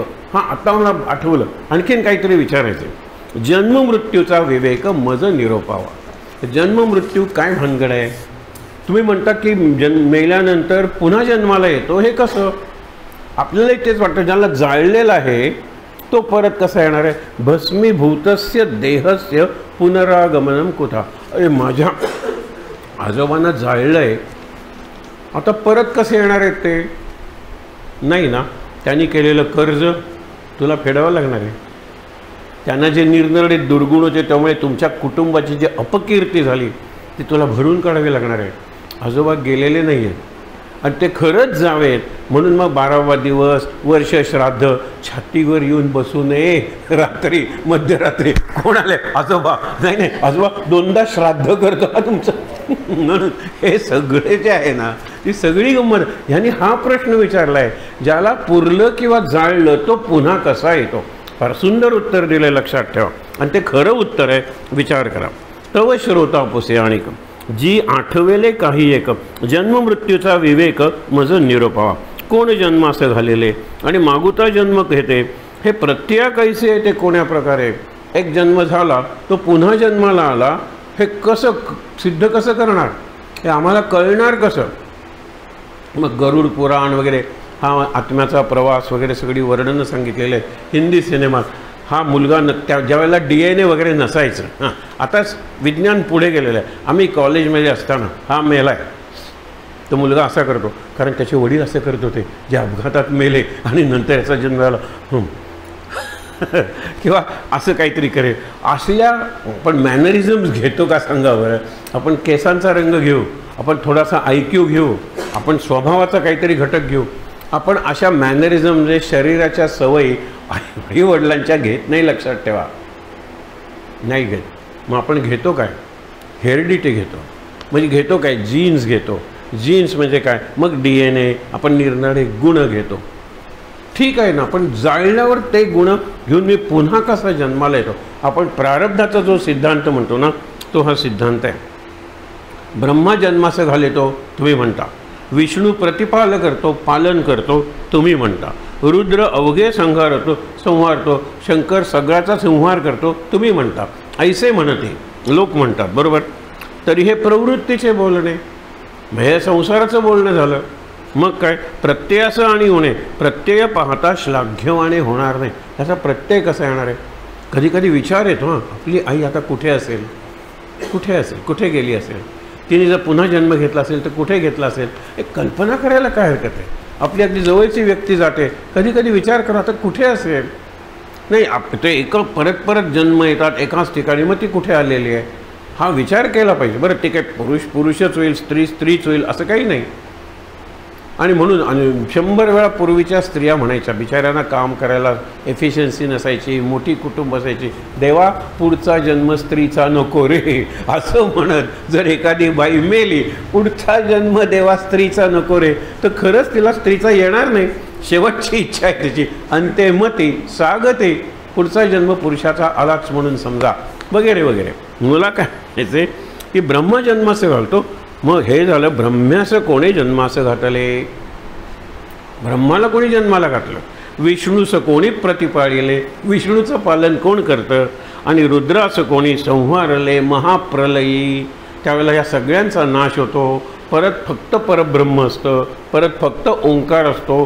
कितीतरी वर्ष, लाखो वर्ष जातात, नवीन सृष्टी निर्माण होते. मग पहिल्यांदा सांगितल्याप्रमाणे आकाश, आकाशाचं स्पंदन, स्पंदनातून वायू, वायूची गती, गतीतून अग्नी, अग्नीचं तेज, तेजातून पाणी, आणि पाणी सॉलिड झालं की पृथ्वी. हे परत निर्माण होणार आहे. आणि अशा आत्तापर्यंत किती झाल्यात सृष्टी? 7 वेळा निर्माण झालेल्या आहेत. प्रत्येक चतुर्युग, सत्ययुग, त्रेतायुग, द्वापरयुग, कलियुग. कलियुग संपलं की पुन्हा काही वर्ष ब्रेक, आणि नंतर पुन्हा असे 7 चतुर्युगी. म्हणून आपण युगे 28 विटेवरी उभा. 28 युग म्हणतो तो, हा 28 युगांचा. आणि आता गंमत बघा की प्रत्येक 8,32,000 काहीतरी वर्ष आहेत कलियुगाची. त्याच्यापेक्षा तेवढीच मिसळा ते आहेत ह्याची त्रेतायुगाची, तेवढीच मिसळा, आणि तेवढीच असं करत सगळ्यात मोठं सत्ययुग आहे आणि सगळ्यात लहान कलियुग आहे. म्हणजे बरं झालं बुवा, 5,000 वर्ष संपली आहेत, 8,00,000 वर्ष आहेत कलियुगाचे. म्हणजे अजून काहीच कलियुग सुरू झालेलं नाही आहे. आपल्या आयुष्यात आपण बघतो माणुसकी राहिलेली नाही. आमचे शिक्षक इतके गरीब होते की रात्री आम्हाला रात्रभर गणित शिकवायचे, कारण तुम्ही तुमच्यातून रँगलर निर्माण झाला पाहिजे. आणि मग आई म्हणायची, अरे त्यांच्याकडे हे घेऊन जा, दुसऱ्या मित्राला सांग. त्यांच्याकडे पगार काय हो, आणि पगार 6-6 महिने मिळायचा नाही हो. रात्री त्यांच्या घरी आम्हाला 3-4 मित्रांना, मुलांना बोलवून शिकवायचे. आमच्या डोळ्या देखत आता पगार त्याच्या 100 पट झाले. काम नाही, शिकणं नाही, ही माझी मुलं नाहीच आहेत, ही माझी जबाबदारी नाहीच आहे. हे आपल्या ह्याच्यात बघितलं आम्ही, आमच्यात थोड्या, तर 5,00,000 वर्ष म्हणजे काय होईल हो. फक्त कल्पना करा, 5,00,000 वर्ष. आणि कल्पना जरा विचार करून करा, नाहीतर त्या बाईसारखी परिस्थिती आहे. प्रवचन सांगतायत ते बाई रांगेत बसलेले, आणि प्रवचनकार सांगतो की दर सेकंदाला टन्स ऑफ एनर्जी सूर्यातून बाहेर पडते, दर सेकंदाला सूर्य थंड होतोय, 60,00,000 वर्षांनी हा सूर्य मरणार आहे. हे सांगितलं ती बाई बेशुद्ध पडली. तिला पाणी मारून उठवलं. त्यावेळेला ती म्हणे, बाई कशाला तुम्ही घाबरता, 60,00,000 वर्षांनी. त्यावेळेला ती म्हणते, 60,00,000 होय, मग हरकत नाही, मला वाटलं 7,00,000. 7 विनोद आहे नाही, 60,00,000 असेल तर काही हरकत नाही, मी जिवंत नसणार आहे. मला वाटलं 7,00,000. सगळीच गंमत आहे. आनंद म्हणून माणसाच्या नावे शून्याकार पुन्हा म्हणणार आहेत ते. माणूस म्हणून आज विचार करा, विवेक करा, उरलेल्या आयुष्यात काय करायचं आहे. पुढे शेवटी देहांत निरूपण सांगितलं आहे, ते आपण बघूया. म्हणून ब्रह्म्यास म्हणून हा सृष्टीभाव अवघा मायेचा स्वभाव, करता म्हणून निर्गुण देव तरी तो निर्विकारी. त्याला हात नाहीत, पाय नाहीत, मग तो करतो कसा सांगा ना. हात नाहीत, पाय नाहीत, मग तो चालतो कसा. त्याला डोळे नाहीत, मग तो बघतो कसा. त्याचं एक उत्तर आहे, आपल्या सगळ्यांच्या डोळ्यातून तो बघतो. आणि शिवाय त्याची म्हणून एक दृष्टी आहे. दृष्टी असायला डोळे लागत नाही. आंधळ्याला दृष्टी असते हो. किती आंधळे फिलॉसॉफर्स झालेले आहेत. एक 28 वर्षाचा आंधळा भारतीय जो बॉर्न ब्लाइंड आत्मचरित्र लिहितो ॲट द एज ऑफ 28, आणि जगातला सगळ्यात अत्यंत बुद्धिमान पण अत्यंत ॲरोगंट, त्याला कोणी सहनच व्हायचं नाही, बर्ट्रंड रसल. त्याच्याकडे जातो गॉगल वगैरे घातलेला आणि म्हणतो की I have written something, I want your preface to it. मला तुम्ही प्रस्तावना लिहिलेली हवी. काय ओडॅसिटी म्हणतात त्याला, धाडस. बर्ट्रंड रसलकडे इथपर्यंत पोचलाच कसा तू. ते काय आणलेस ते ठेव इकडे. When I have time I will read and I will let you know. कटकट घालवली पाहिजे ना, ते कुठेतरी तिकडे ठेवून दे कागद. 15-20 दिवसांनी हा परत येतो, तसाच गॉगल वगैरे घातलेला. असं 2-4 तास झाले, तेही कटकट नको म्हणून त्यांनी वाचायला सुरुवात केली. त्यावेळेला फेस टू फेस हे त्याच्या याचं नाव आहे, आत्मचरित्राचं नाव आहे. पण हे जे पुस्तक आहे त्याचं नाव आहे the fly and the fly bottle, म्हणजे माशी आणि बाटली. म्हणजे सगळं जग आहे ना ती एक मोठी बाटली आहे. आणि आपण 140 कोटी भारताची बाटली बघितली तर तेवढ्या माशावर आपल्या बाटलीचं टोक आहे ना ते थोडंसं टिल्टिंग आहे, गच्च बसलेलं नाही. आणि या सगळ्या माशा त्यातून बाहेर पडायची आणि तू निघालास बाहेर, मी तुला मागे ओढलं, तू निघालास बाहेर, कुणी बाहेर पडतच नाही आहे. सगळेजण आतल्या आत खेळत आहेत. उंबरा तले किडे मकोडे उंबरी करीती लीला जग हे बंदिशाला. त्याच्यात शेवटी काय सांगितलं, सुटकेलाही मन घाबरते. आणि अरे उद्या तुमची शिक्षा संपणार आहे, कशाला रे परत जायचं त्या बायकोकडे, इथे किती छान होतं, अरे बापरे नको. सुटकेलाही मन जो आला तो रमला जग हे बंदिशाला. असंच आहे ते, हे सगळे बंदिशाला आहे. आपल्याला बंदिवास आवडतो, आपल्याला बंधनं आवडतात, आपल्याला रुटीन आवडतं, कारण त्यात सिक्युरिटी असते. काही नाही, उद्या सकाळी उठायचं, हां उठल्यानंतर कराकडे लक्ष्मी म्हणायचं, त्याच्यानंतर चहा घ्यायचा, त्याच्यानंतर 1 2 नंबर हां ते सगळं करायचं. पेपर आला असेल तर पेपर, हे रुटीन आहे, ह्याच्यात सिक्युरिटी आहे, रिस्कच काही नाही आहे, नवीन काही करायचंच नाही आहे. तुम्ही म्हणा हे जीवन आहे का? घाण्याच्या बैलासारखं. घाण्याचा बैल त्या खोलीत, पूर्वी मातीच्या खोली होत्या, चालायचा, त्याच्या मातीला खड्डे पडायचे इतका तो चाललाय. आयुष्यात त्यांनी हजारो लिटर्स तेल दिलेलं आहे, नारळाचं म्हणा, कॉटन सीड्स म्हणा, कशाचे तेल दिलेलं आहे. असं ब्लाइंडर्स त्याला घातलेले असतात, इकडे तिकडे बघू नये आणि त्याला भोळ वगैरे येऊ नये, खोलीच्या बाहेर बघू नये. कारण खिडकीतून त्याने बघितलं आणि तिथे त्याला जर हिरवं गवत दिसलं तर तो थांबेल नाही, जरा मालकाने मारल्यानंतर परत येईल, परत खिडकी तर थांबलाय, हिरवं गवत आहे, बैल तिकडे त्याचं काम कमी होईल की. हां म्हणजे आयुष्यभर तो त्या खोलीत फिरत राहिला, इतका फिरला, इतकं काम केलं, टन्स ऑफ ऑइल तयार केलं, खड्डे पडले जमिनीला, पण तो त्याच्या खोलीच्या बाहेर काय त्याला माहीत नाही. हे रुटीन आहे, हा त्याचा रूट आहे. त्याला सायन्समध्ये म्हणतात त्याला गती आहे पण प्रगती नाही आहे. He has speed no velocity, कारण डिरेक्शनच नाही आहे. तसंच फिरायचं आहे, फिरायचं आहे, फिरायचं आहे, नवीन काय करायचं आहे, इतरांपेक्षा निराळं काय करायचं आहे. घरातच मी काल होतो त्याच्यापेक्षा आज 2023पर्यंत मी जसा होतो 2024ला कसं व्हायचं आहे.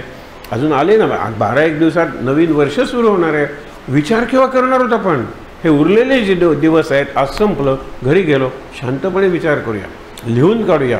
These are my plus point. जो लिहितो तो सुधारतो. बाबांनी सुद्धा, त्यांना 2 प्रोफेसर्स होते, एक नास्तिक होता, देव नाही आहे, इतका बुद्धिमान होता की त्यांना त्याच्या पिरियडला हो देव नक्कीच नाही आहे. दुसरा यायचा देव आहे म्हणणारा यायचा, फिलॉसॉफीचा, त्याच्या वेळेला अहो देव आहे पटायचं. रोज हे चाललं होतं. पिरियड म्हणजे लेक्चर 3 देव नाही आहे, लेक्चर 4 देव आहे. हा देव असा कसा असेल? मग म्हणाले मी लिहायला सुरुवात केली. हे काय लिहितात, काय म्हणतात, देव आहे त्याची ही कारणं आणि देव नाही त्याची ही कारणं. आणि मग मला पटलं की देव नाही म्हणतात त्यांचं सगळंच निगेटिव्ह आहे. देव नाही, धर्म नाही, निष्ठा नाही, कृतज्ञता नाही, काय नाही नाही नाही नाही नाही आहे काय त्याच्यात? आणि हे देव आहे, कृतज्ञता आहे, आईवडील आहेत, आपली मातृभूमी आहे, शेजारी आहे, आहे आहे आहे आहे, यातून आस्तिकता निर्माण होते. हे नास्तिकता आहे. म्हणजे नास्तिकाकडे सगळंच न असते आणि हा आस्तिक आहे, असती असती असती, काही नास्ती म्हणतच नाही. लिहून काढा. आणि हे केल्यानंतर आम्ही वी वर इन्स्पायर्ड. मला जे काही आहे ना 2 पॉईंट्स काढायचे, मी असा मी तसा, माझ्यात हे गुण आहे, माझ्यात हे दुर्गुण आहे, माझे हे स्ट्रॉंग पॉईंट्स आहेत, हे वीक पॉईंट्स आहेत. हा मला ऑपॉर्च्युनिटीज आहेत आणि हे मला थ्रेट्स आहेत. आपण नुसतं म्हणायचं स्वॉट ॲनालिसिस, जरा कुठे केलं ना तुम्ही मॅनेजमेंट, जरा कुठे गेलात कंपनीत, स्वॉट ॲनालिसिस म्हणजे काय रे?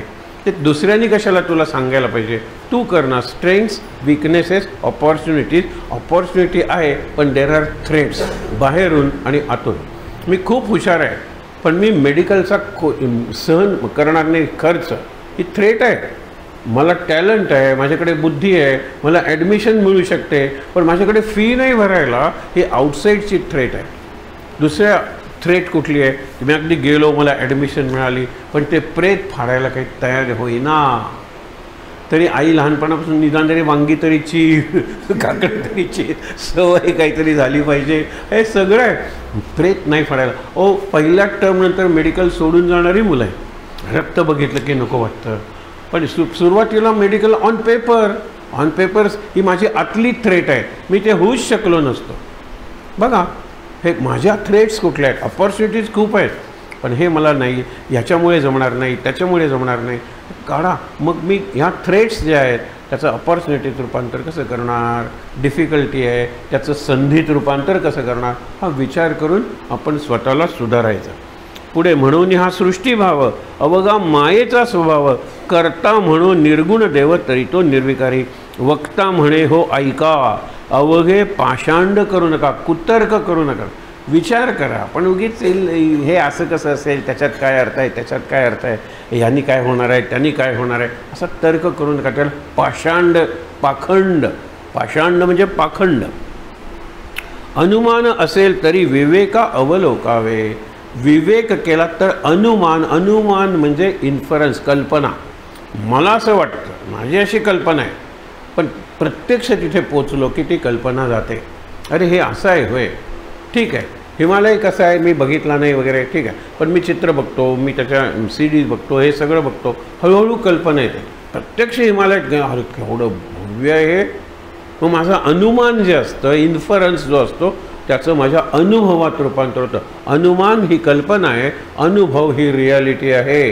आणि त्याच्यात अनुभव सकाळी बघितलं, प्रचिती.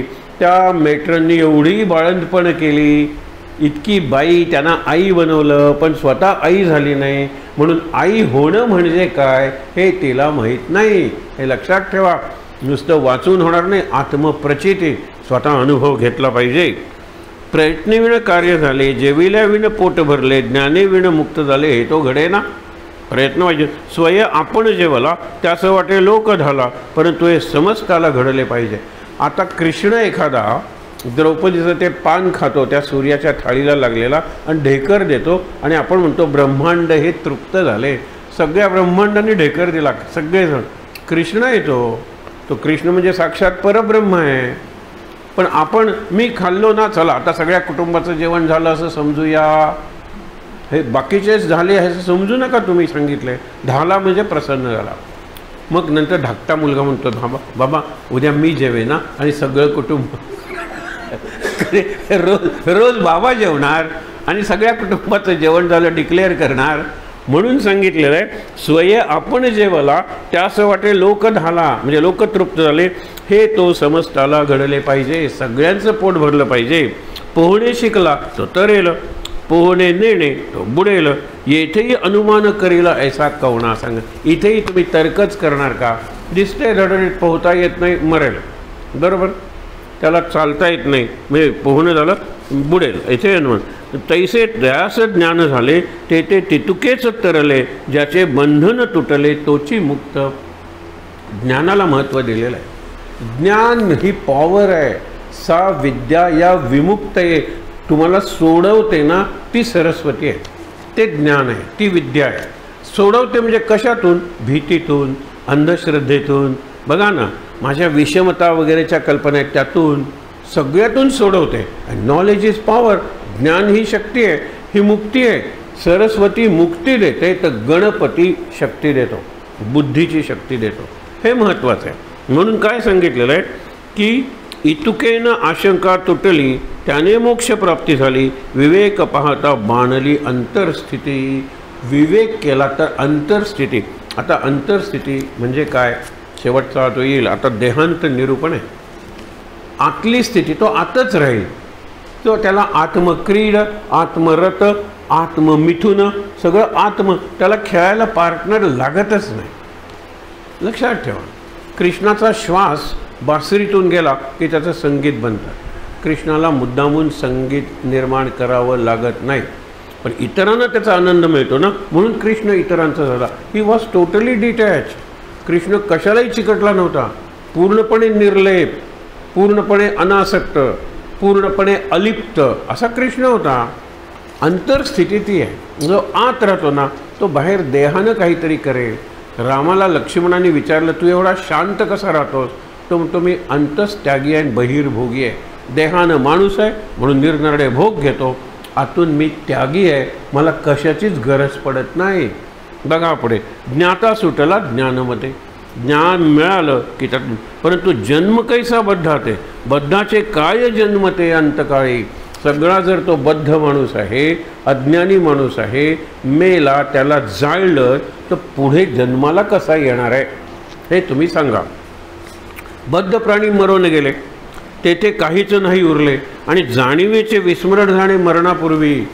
मग तुम्ही जे म्हणता ना, नाही नाही त्याचं लक्ष असेल, त्याप्रमाणे असेल, कर्माप्रमाणे पुढचा जन्म, हे अगदी कर्म लक्षात ठेवा.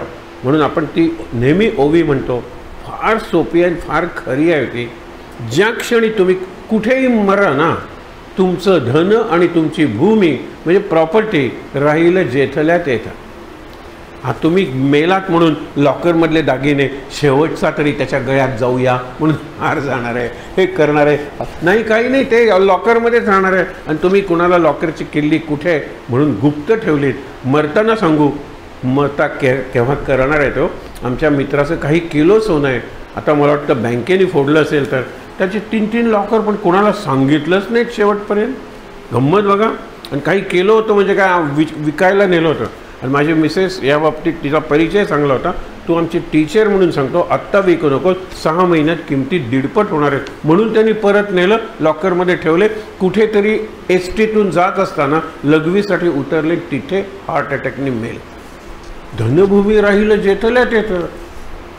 प्रेतसुद्धा मिळालं नाही. पण समजा हा घरात मेला, पत्नी येईल उंबरठ्यापर्यंत. ज्या पत्नीला मिठी मारून बसत होतास, प्रेत झाल्यानंतर, पूर्वी लहान असायच्या ना, बालविधवा म्हणतात, घाबरायच्या, आम्ही नाही जाणार जवळ, भूत झालेलं आहे. नवरा मेल्यानंतर घाबरतात लोक. जास्तीत जास्त उंबऱ्यापर्यंत असा हात करत यायचं ना, रडत यायचं, ते तेवढंच. हां, तिथपर्यंत तुम्ही समजात आहे. ज्यानं पळ भरं म्हणतील हाय आहे, आता पळ नाही आहे, विपळ म्हण. आणि हळूहळू नॅनो सेकंड म्हणतील. हाय म्हणायला किती नॅनो सेकंड्स लागतात, गेले ना, म्हणजे हा गेला. हाय सुद्धा म्हणणार नाही तो. समजून घ्या तुम्ही किती प्रेम करता एकमेकावर, देहावर. ते करून तुम्ही झालं तुमचं समाधान, चला हा गेला. बाबा आहे कुठे, तर देवघरात. हेच उत्तर मिळालं पाहिजे. बाबा देवघरात, बाबा देवघरात, बाबांना बाहेर बा, हां बाबा आम्हाला पिकनिक जायचं, हे पैसे वगैरे घ्या, झालं तुमचं देवघरात. रिटायर झाल्यानंतर बाबा दुसऱ्याच घरात आहे, तिसऱ्या घरात आहे, चौथ्या घरात आहे. हा कसला बाबा सांगा बरं. बाबा देवघरात. हा कुठेतरी परमनंट पत्ता पाहिजे ना माझा जिवंत असेपर्यंत. अगदी खरंच तुम्हाला सांगतो, असं करा तुम्ही, सोपं आहे ते. आणि देवघर असलं पाहिजे, नाही देवाचा कोपरा चालेल, देवाची मूर्ती चालेल, आहेत तिथे डोळे मिटून बाबा ध्यान करताय, बाबा उपासना करताय. खोटं सांगू नका. कुणी आलं, बाबा उपासना करताय, बस. कुणी डिस्टर्ब करत नाही. किती वेळ सांगता येत नाही. बाबा डोळे केव्हा उघडतील सांगता येत नाही, पण कायमचे डोळे त्यांनी मिटलेले नाही आहेत. हे लक्षात ठेवा. हो, ही मुलांना कशाला सांगता बाबा नाहीत म्हणून? नाहीत म्हणून कशाला सांगता? म्हणजे आता महाराजांच्या पायाशी बसून सांगतो, 10 वेळा माझ्याकडे लोक येतात आणि 9.5 वेळा त्यांना सांगितलं तर सर उपासनेत आहेत. मग तुम्ही बसा, किती वेळ लागेल माहीत नाही. आणि खरंच माहीत नसतं. ती खोली आहे माझी, ती खोली माझी गुहा आहे. कन्व्हर्टेड किंवा मेटॅमॉर्फोस्ड केव मेटॅमॉर्फोसिस. जसं अळीपासून फुलपाखरू निघतं ना, सुरवंटापासून फुलपाखरू निघतं, तसं ती केव आहे. केव दिवसेंदिवस मी राहू शकतो त्याच्यात. आणि खरंच आहे, केव्हा कशाला लोकांकडे जायचं, कुणाचं काही काम नसतं, खरंच काही काम नसतं, नुसत्या गप्पा. सर क्षेम कुशल विचारायला आलो होतो, यांना विचार, ते सांगतील तुला. विचारायला येऊ नका तुम्ही. म्हणून कधी कधी कोरोना बरं वाटतो, कोणी कोणाकडे जात नाही. हे सगळं ऑनलाईन. लॉलीपॉपसुद्धा ऑनलाईन. ही मुलगी छोटी म्हणते, लॉलीपॉप ऑनलाईन नाही हा, म्हणजे तिने तिकडून चिकटवायचा, मी इकडून जीभ लावायचा. हा कसला लॉलीपॉप हातात दिला पाहिजे, कळतंय त्या मुलीला. पण तीच मुलगी म्हणते, टीचर ऑनलाईन चालतील, मित्र ऑनलाईन चालतील, अभ्यास ऑनलाईन चालेल, परीक्षा ऑनलाईन चालेल, परंतु लॉलीपॉप हातात दिला पाहिजे, तो ऑफलाईन असला पाहिजे. मी KGतल्या मुलीला प्रश्न विचारून तुम्हाला सांगतोय, घरातलं उदाहरण आहे. लॉलीपॉप ऑनलाईन नको, ऑनलाईन लॉलीपॉप नको, हे लक्षात घ्या. म्हणून तिथे काही उरलंच नाही ना. म्हणे येथे घेतलेली आशंका याचे उत्तर ऐका, आता दुश्चित होऊ नका म्हणे वक्ता. हे परत परत सांगतात. लक्ष द्या हां, सावधान, लक्ष द्या हां. दुश्चित होऊ नका म्हणजे डिस्ट्रॅक्ट होऊ नका. आता 3-4 ओळी महत्त्वाच्या आहेत, आपण वाचूया. पंचप्राणस्थळे सोडते. 5 प्राणांची स्थळं आहेत. प्राण, अपान, व्यान, उदान आणि समान हे पंचप्राण आहे. त्या पंचप्राणाचे 5 उपप्राण आहे, ज्याला प्राण म्हणजे वात म्हणतात. त्याला हे म्हणतात ना, हा सगळा वातविकार आहे. आयुर्वेद सांगतात कफ, वात आणि पित्त यांचं समप्रमाण म्हणजे आरोग्य. काहीतरी बिघडलं म्हणजे तुमची पित्त प्रकृती आहे. तुम्हाला सांगतो की म्हातारे लोक असतात, त्यांचा विश्वास नसतो, त्रास होतो. आणि आता जरा परिस्थिती बदलली, आता काय ऑनलाईन मेडिसिन येतं. मी हे लहानपणी बघितलेलं आहे. तो जातो, गॅस पास होईल ना तुम्ही दिलेल्या औषधाने, कारण म्हातारपणी गॅस तयार होतो. 4 चौघात वगैरे जातात, आजोबा परत येतात, डॉक्टर तुम्ही दिलेल्या औषधानं नक्की गॅस पास होईल ना हो. झालं. 3ऱ्यांदा येतं, 4थ्यांदा आल्यानंतर तर डॉक्टर चिडतो, म्हणतो तुम्ही सुद्धा पास हवे व्हाल, कशाला चिंता करता, येऊ नका, तुम्ही सुद्धा पास व्हाल, कशाला तुम्ही. पण त्यांना तो खरंच काही ॲश्युरन्स पाहिजे असतो, डॉक्टरकडून ॲश्युरन्स पाहिजे असतो. आणि 4 चौघाची फजिती होते, ती फजिती टाळायची असते. कितीतरी विचार असतो त्यांचा. म्हणून 5 प्राण आहेत ना, ते आपापली स्थळं सोडतात. पंचप्राणस्थळे सोडती, प्राणरूप वासना निवृत्ती, वासना मिश्रित प्राण जाती, देह सोडे. प्राणाचं वासना प्राणाशी जोडलेलं आहे. म्हणून जो प्राणायाम करतो, प्राणावर ज्याचं नियंत्रण आहे, त्याच्या वासना कमी कमी होत जातात. प्राणावर नियंत्रण. आणि प्राणावर नियंत्रण म्हणजे फक्त प्राणायाम नाही हो. I am aware that I am breathing.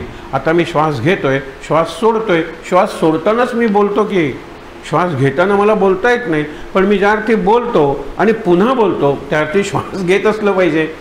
ते ब्रेथलेस गाणं शंकर महादेवांनी म्हणलं ना, 3 मिनटं गाणं म्हणलं, ब्रेथलेस नाव.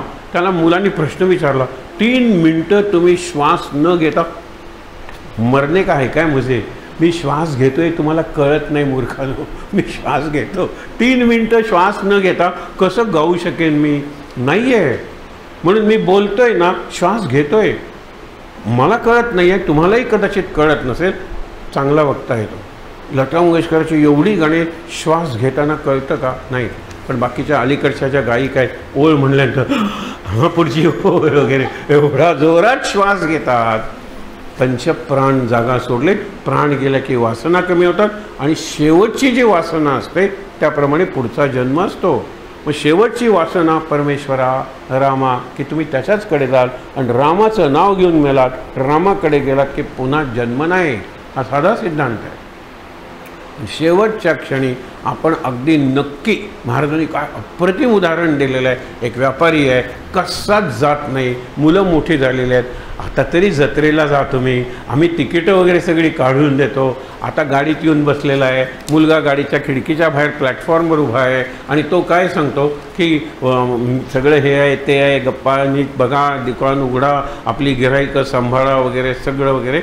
आणि नंतर गाडी सुटायला लागली की सांगतो, मी जिथे बसतो ना त्याच्या खाली 2 कव्हरच्या खाली किल्ली ठेवलेली आहे. शेवटचं. आणि मग गाडी निघते. शेवटी सगळ्यात महत्त्वाचं सांगितलेलं आहे. शेवटी सगळ्यात महत्त्वाचा विचार येतो. महत्त्वाचा विचार म्हणजे कशाचा येणार आहे? नातवात जीव अडकला आहे हो, मग पुढे सगळं परत जन्म हे सगळं येणार आहे. आणि शेवटचा श्वास केव्हा येईल माहीत नाही ना, पण प्रत्येक श्वासाला महाराज म्हणतात, निदान उठल्यानंतर तरी महाराज महाराज महाराज म्हणा, झोपताना महाराज महाराज महाराज म्हणा, कुठल्याही देवाचं नाव घ्या. उठल्यावरती सवयच झाली पाहिजे. रात्री जरी काही कारणानं उठावं लागलं, महाराज महाराज महाराज, ही प्रॅक्टिस करा ना. कारण तुमची झोप ही मृत्यूची रिहर्सल आहे, मृत्यूची रिहर्सल आहे. मग काय करा त्यावेळेला? पुढे ऐका. मनाच्या वृत्ती नाना, त्यात जन्म घेते वासना, वासना पाहतात दिसेना परंतु आहे. वासना दिसत नाही परंतु आहे. एक गमतीदार गोष्ट मला आठवते. एक पोरगा आहे, त्याला आईने पैसे दिलेत आणि काहीतरी बाजारातून वस्तू आण. मध्ये दुकान आहे, दुकानात भजी तोडतोय, सुंदर वास येते. ते पोरगं आईने मोजून पैसे दिलेले आहेत, त्याला माहिती आहे आपल्याला भजी विकत घेणार, थोडंसं थांबायला काय हरकत आहे. अगदी श्वास भरून घेतो. गंमत त्याची करण्यासाठी तो भजीवाला बोलवतो, 2 आणे दे मला. 4 आणे भजी खाल्ली असतीस तर, पण तू वास घेतलायस ना म्हणजे माझी भजी खाल्लेली आहेस, अर्धी 2 आणे मला दे. पोरगं सुद्धा हुशार आहे. खुळखुळ खुळखुळ आवाज, मी नाणं दिलं नाही, नाण्यांचा आवाज ऐकलात ना बस तेवढे 2 आणे. हे पोरगंही विक्षिप्त आहे. असं आपण करणार आहोत का? म्हणून वास घेऊ नका, नाहीतर नैवेद्य टिकत नाही, तो नैवेद्य उरत नाही. वास घेऊ नका, ते फुलाचं निर्माल्य होतं. तुम्ही जर हरे कृष्णा हरे राम मध्ये घेतला आणि उद्बत no no no no nose no no no no nose तो म्हणतो, वास घेऊ नका. वास घेतल्यानंतर ही उद्बत्ती देवासमोर आपण तर वास घेऊनच घेतो की 4 उद्बत्त्यांचे पुढे ठेवलेले आहेत, प्रत्येकाचा वास निराळा. आपल्याला काय वास येतो माहीत नाही, परंतु वास घेऊ नका म्हणून ते सांगतात. हरे Krishna, they are very particular about these thing. म्हणून इथे मनाच्या वृत्तीनं ना त्यातच जन्म घेते वासना. म्हणून सांगितलं मगाशी जे ओवी सांगत होतो ती अर्धी राहिली. पत्नी येईल उंबरठ्यापर्यंत, आप्त मित्र कुठपर्यंत, स्मशानापर्यंत. हा जो देह आहे ना चितेपर्यंतच येणार आहे. पुढे कर्म एकले साथीला, धनभूमी राहील जेथल्यात येतं, पत्नी येईल उंबरठ्यापर्यंत, आप्त मित्र स्मशानात, देह चितेपर्यंत, पुढे कर्म एकले साथीला. असं इथून पुढे चांगलं कर्म करूया की. आत्तापर्यंत झालं ते झालं, बरंचसं भोगलं, इथून पुढे चांगलं कर्म करूया. म्हणजे कर्म घेऊन जर पुढचा जन्म असेल तर चांगल्या कुटुंबात येऊ दे की. बघा, मुळापासूनच शेवटवरी वायोची सकळ काही करी, वायो वेगळे कर्तृत्व चतुरी म्हणजे मज निरोपावे. सगळं वारा गेला की म्हणजे श्वास थांबला की सगळंच थांबलं की. म्हणून म्हणतात ब्रेन डेड आहे, बाकीची चांगली आहेत इंद्रिय, लगेच ती काढा. अक्षरशः तुम्हाला सांगतो, आपल्या GMC वरून एक अर्ध्या तासात, त्याला ग्रीन कॉरिडॉर म्हणतात, सगळ्या पोलिसांना जातात बाजूला करा बाजूला करा बाजूला करा, जसे ॲम्ब्युलन्स झाले. कारण 2.5-3 तासात जर डोळे किंवा हे बदलले गेले नाही तर त्याच्यातली शक्ती कमी होते. आणि नंतर विमान, आणि विमानातून तिकडे तिकडे तसाच ग्रीन कॉरिडॉर, आणि मग माणसाला दिलं जातं. ज्याचा ब्रेन मेलेला आहे पण हार्ट चांगला आहे, हार्ट दिलं जातं, किडनीज दिल्या जातात, निरनिराळी इंद्रिय, डोळे दिले जातात. आणि 2 डोळे असतात ना, एक डोळा देतात, 2 व्यक्तींना दृष्टी मिळते. आंधळा एका डोळ्यांनी काम करू शकतो. केवढा विचार आहे हा. आणि म्हणून देहदान, इंद्रियदान हे करा तुम्ही. म्हणजे काय, तुम्ही नंतर सुद्धा जिवंत राहाल कुणाच्या ना कुणाच्या तरी रूपात. एरवी काय जळूनच जाणार आहात, पण हे जे कार्य आहे मरताना केलेलं ते पुढे तुम्हाला मुक्त करणारं ठरू शकेल. पुढे ऐका ना. म्हणून म्हणतात शेवटी सगळंच वायू करतो. आता असो हा प्रश्न झाला, बद्धाचा जन्म प्रत्यक्ष आला, मागील प्रश्न फिटला श्रोते याचा. बद्ध वासनेमुळे पुढचा जन्म घेतो. जशी वासना तसा पुढचा जन्म. आपण परवा गमतीदार गोष्ट ऐकली होती. त्याच्यात त्या आजोबा म्हणतात ना, अगदी शेवटचे हाक मारतात, रामा शिवा गोविंदा. लोकांना वाटतं की शेवटचं नामात जाणार आहे आजोबांचा श्वास, मुक्ती. तरीसुद्धा त्यांना कळत नाही रामाकडे न्यायचा का शिवाकडे न्यायचा का गोविंदाकडे न्यायचा. हे 3 निराळे देव आहेत, ते भांडायला लागतात. शेवटी घालूया की नरकात, पुढचे बघून घेतील. एक रामच म्हणा की रामा शिवा गोविंदा, रामा शिवा गोविंदा. ही त्यांनी मुलांची नावं ठेवलेली असतात. आपली नावं देवाची ठेवतात, कारण त्यानिमित्ताने तरी देवाचं नाव येते. आमचा एक मॅथमॅटिक्समध्ये नापास होणारा विद्यार्थी होता, अतिशय हुशार, रँक होल्डर, पण कॉलेजमधलं गणित त्याला आवड नाही. ते कॉस काय, सिग्मा काय ते. तो म्हणाला 4 मुलं तरी मी नक्की करणार, अल्फा बीटा गॅमा डेल्टा, हीच नावं. मग कशाला, म्हणजे त्यानिमित्ताने तरी सायन्स माझ्या जीवनात येईल. प्लस मायनस सबट्रॅक्शन मल्टिप्लिकेशन, आणखीन 4. हे गणित हे जमलेलं नाही, त्यातला विनोद बाजूला सोडा. पण शेवटी राहणार आहे काय, ही मुलं धावत येतात. हे आजोबा घरी, म्हणजे वडील घरी मरतायत आतल्या खोलीत, शेवटचा श्वास लागलाय, वैद्य सांगतात मी थांबतो. केव्हा हे गेले, हो मी जोरात म्हणेल त्यावेळेला आत या. आणि हे रामा शिवा गोविंदा म्हणतायत. बाहेरून 3 मुलं आली. आल्यानंतर ते विचारतात, तुम्ही तेव्हा आलात, दुकानात कोण आहे? मेले. कल्पना करा, रामा शिवा गोविंदा म्हणला, शेवटी दुकानच आलं ना. म्हणजे पुढच्या वेळेला दुकानच होणार, रद्दी पेपर होतील, साख होतील, साखातले पुढचा जन्म कुठलाही येईल. बघा, त्याच्या पुढचे आजोबा सगळेजण गर्दी करतात, बाजूला वा म्हणतात आणि म्हणतात वाक्य. आपण ही परवा बघितले, लोकांना वाटतं निदान वासुदेव केशव तरी म्हणतात, आणि नंतर दाखवतात वासरू केरसुणी खाते, गोरठ्यात केरसुणी टांगून ठेवली आणि वासरू केरसुणी खाते, म्हणजे हे आजोबा पुढच्या जन्मी वासरू तरी किंवा केरसुणी तरी, शेवटचा श्वास, शेवटची वासना, शेवटची कल्पना, शेवटची भावना, शेवटचा विचार, पुढचा जन्म, अंते मती सागते. मग भावना, कल्पना, विचार, वासना, मी फक्त राम राम, महाराज महाराज महाराज महाराज महाराज, संपलं. महाराजांकडेच गेलो. याचं प्रॅक्टिस करूया की आजपासून. काय अवघड आहे. महाराज शब्द किती सुंदर आहे. महाराज म्हणू नका, बाबा म्हणा, साईबाबा म्हणू नका, स्वामी समर्थ, काही म्हणा ना तुम्ही, पण ती सवय लावा. जोरात म्हणालात एकटे असताना जरूर चालेल, बाहेर असताना मनात त्या मनात म्हणा. आणि मी तुम्हाला परवा सांगितलं होतं, मला इथून जायचं आणि कुठेही माझं अंग लागणार नाही आहे, तर मी म्हणणार महाराज महाराज महाराज महाराज, आणि मनात सांगणार इथे महाराज महाराज महाराज महाराज. इथे कॅमेरा, मला इथे कॅमेरा आहे मनात म्हणताना महाराज थांबावं लागत नाही. महाराज महाराज महाराज महाराज, इथे खुर्ची आहे, महाराज महाराज महाराज महाराज, इथे पंखा आहे. हे मी इथे पंखा आहे तुम्हाला सांगण्यासाठी म्हणतोय. एरवी महाराज महाराज महाराज महाराज महाराज महाराज महाराज महाराज महाराज महाराज, सगळी कामं करताना महाराज चालू राहतो. काही अवघड नाही, करूया आपण. थोडं प्रॅक्टिस करा. 2024 साली फक्त महाराज, फक्त बाबा, तर फक्त मंगेश, फक्त देवी, काही असू दे, फक्त वन अँड ओनली. बघा तुम्ही पटत असेल तर. आता पुढे जाऊया. 9वा समास संदेह वारण, आणि 10वा स्थिती निरूपण. संदेह, परत डाऊट आला, वारण म्हणजे निवारण, संपवला.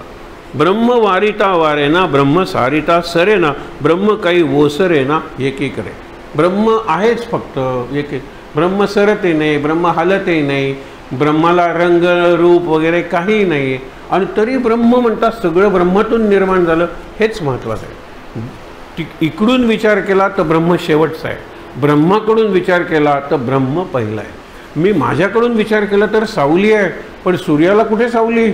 सूर्यामुळे माझी सावली पडते, सूर्याला सावली नाही आहे, देवाला सावली नाही आहे. देव म्हणजे प्रकाश आहे. अरे प्रकाशाचा जो सोर्स आहे, प्रकाशामुळे मला सावली पडते, कारण मी प्रकाश माझ्यातून बाहेर पडत नाही, म्हणून सावली आहे. आपण गमतीनं म्हणतो ना, तुम्ही गोऱ्या असलात तरी तुमची सावली काळी आहे हो, जरा बाजूला सरका. हे म्हणतो ना, तुम्ही गोऱ्या, तुमचं नाक चांगलं आहे, पण सावली काळी आहे ना, कारण मी देहच आहे, शेवटी बॉडी आहे. आणि म्हणून सूर्याच्या प्रकाशात माझी सावली पडणार आहे, सूर्याला सावली नाही आहे. म्हणून मी सूर्याच्या जवळ गेलो. आपण म्हणतो ना अगदी अथर्वशीर्षात, सूर्यवर्चस्वी भव, सूर्यवर्चस्वी भव, म्हणजे सूर्यावर तुमचं वर्चस्व होईल, तुम्ही एवढे तेजस्वी व्हाल, कसली सावली आणि काय. म्हणून ते डोक्याच्या ओटी वलय असतं. माझ्या डोक्यातून प्रकाश बाहेर पडतो, माझ्यातून प्रकाश बाहेर पडतो, आणि त्याचं सुंदर वलय आहे. देवाच्या मागे असतं, संतांच्या मागे असतं, सद्गुरूंच्या मागे असतं. पुढे बघूया. ब्रह्मभेदिता भेदेना, ब्रह्मछेदिता छेदेना, ब्रह्म परते होईना केले तरी. ब्रह्माला परते म्हणजे ढकललं, किंवा आपण कोकणीत परते म्हणजे उलटं म्हणतो ना. तुम्हाला एक सांगतो, माणूस किती हुशार आहे पण किती क्रूर आहे. हे कासव खातात कोण? ख्रिश्चन लोक. आणि त्यांच्या डाळ्यात जर एखादं कासव लागलं ते परत पाण्यात जाऊ नये म्हणून त्याला उलटं करून ठेवतात आणि पुढे जातात मासे मारायला. हे उलटं झालेलं कासव परत येऊन चालायला लागत नाही. अहो वर्षानुवर्ष मरेपर्यंत ते तसं राहील, कारण एवढी पाठ आहे त्याची. परते, ब्रह्म परते कसे करणार आहात? ब्रह्म उलटे कसे करणार आहात? ब्रह्म ढकलणार आहेत कसं? नाही ढकलता येणार. आकाश कुठे ढकलणार आहात सांगा बरं? भिंत ढकलता येईल, हे ढकलता येईल, हे सगळंच ढकलता येईल. आकाश कसं ढकलणार? वायू अडवता येईल, वारूला दिशा दाखवता येईल, पाणी अडवता येईल, पाण्याला दिशा दाखवता येईल. धरण वगैरे आपण करत नाही का? आकाशाला कसं तुम्ही डॅम घालणार आहात? आकाशाला रिडिरेक्ट कसं करणार आहात? विचार करा तुम्ही. आणि आकाशापेक्षा सूक्ष्म तो परब्रह्म सद्गुरू आहे. आकाशापेक्षा सूक्ष्म कशावरून? आहेवरून. मी वाचलं आहे, मला अजून प्रचिती आलेली नाही आहे, पण मी त्या दिशेनं निघालेलं आहे. सद्गुरूंच्या अलीकडे पलीकडे मध्ये काही नाही. म्हणून मी तुम्हाला परवा सांगितलं होतं, तुम्ही फक्त तिथे बघा. मी फक्त म्हणतो महाराजांच्याकडे बघा, महाराजांचे पाय महाराजांकडून महाराजांच्याकडे बघा, महाराजांची नाभीपासून छातीपर्यंत महाराजांच्या मधून, महाराजांच्या छातीकडून कंठाकडे महाराजांच्याकडे, कंठापासून महाराजांच्या डोळ्याकडे, महाराजांच्या जवळ, महाराजांच्या आत, महाराजांच्या आत, महाराजांच्या आत. ही माझी प्रार्थना आहे.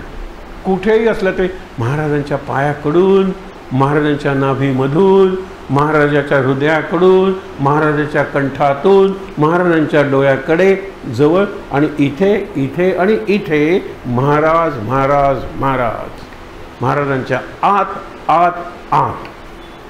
दुसरं काही करावं लागणार नाही. काही वाचू नका, काही जाऊ नका. कुठेही गेलात तरी हे अगदी लक्षात ठेवायचं. महाराज म्हणल्यानंतर आपल्या डोळ्यासमोर राहिलं महाराज तुमच्याकडून म्हणजे पायाकडून, तुमच्या मधून म्हणजे नाभीपासून छातीकडे, तुमच्याकडे म्हणजे कंठापर्यंत, तुमच्या जवळ म्हणजे डोळ्यापर्यंत आणि भ्रूमध्य तुमच्या कपाळाच्या मध्यावर असलेला तो टिळा गंधाचा आणि तुमचं ब्रह्मरंध्र तुमच्या आत, तुमच्या आत, तुमच्या आत. बस करून बघा उरलेल्या दिवसात. थोडंसं करून अनुभव घेऊन तुम्हाला सांगतोय एका मूडमध्ये राहतं. तात्कालिक आपल्याला काहीतरी वाटेल, लगेच महाराज म्हटले वेडा आहे, फुटले फुटू दे की, it's okay, it's okay, okay, काही हरकत नाही, चालेल. बघा ॲक्सेप्ट, आणि ॲक्सेप्ट करायला लागलात की तुम्ही आनंदात राहायला लागाल. आपण रिजेक्ट करतो, आपण रिफ्यूज करतो, आपण रेझिस्ट करतो. हे रिफ्युजल, रेझिस्टन्स, रिजेक्शन त्याच्यापेक्षा accept, admire and appreciate. Accept, admire कौतुक करा आणि ॲप्रिशिएट त्याचं रसग्रहण करा. किती सोपं आहे हे. बघा ना, याला काही पैसा लागत नाही, याला कुठलं साधन लागत नाही, याला तुम्ही जिवंत आहात एवढंच पुरतं. आणि जिवंत आहात म्हणजे तुमचा श्वास चालू आहे, बस. बघा विचार करून, हे मी सोपं करून सांगतोय पण हेच खरं आहे. म्हणून तरी आता हे कैसे झाले, विचारून पाहिजे म्हणजे विचार करून पाहिजे बोलले, ऐसे श्रोती आक्षेपिले. आक्षेप वचन, आक्षेप म्हणजे डाऊट, प्रश्न विचारला. आता बघा, आता याचे प्रत्युत्तर, प्रश्न विचारला तर उत्तर दिलं पाहिजे. आणि काय दिले, सावध ऐका निरुत्तर. मी तुम्हाला एवढं निश्चित उत्तर देणार आहे की तुम्ही निरुत्तर होणार आहात. बघा, निरोत्तर येथे पडिले की विचार संदेहाचे. हे पडणार आहेत विचार, किती संदेह. ब्रह्मांड नाही म्हणो तरी दिसे आणि दिसे म्हणो तरी नासे. आता हे समजती कैसे श्रोतेजन. तुम्ही आहेही म्हणता, नाहीही म्हणता, टिकणारही म्हणता, नष्ट होणारही म्हणता. हे सगळं कन्फ्युजिंग आहे. अर्जुन तेच म्हणतो की कृष्णा गोंधळात का टाकतोयस. ज्ञान सांगताना ज्ञान सर्वश्रेष्ठ आहे, कर्म सांगताना कर्म सर्वश्रेष्ठ आहे, भक्ती सांगताना अरे माझा गोंधळ तू वाढवतोयस. निश्चितम ब्रूयात, काय स्यात श्रेयस्कर, कल्याण करणारं काय ते एक मला सांग. आणि मग शेवटी सांगितलं अर्जुना, बस सर्व धर्मान परित्यज्य माम एकम शरणम व्रज. माम एकम शरणम व्रज.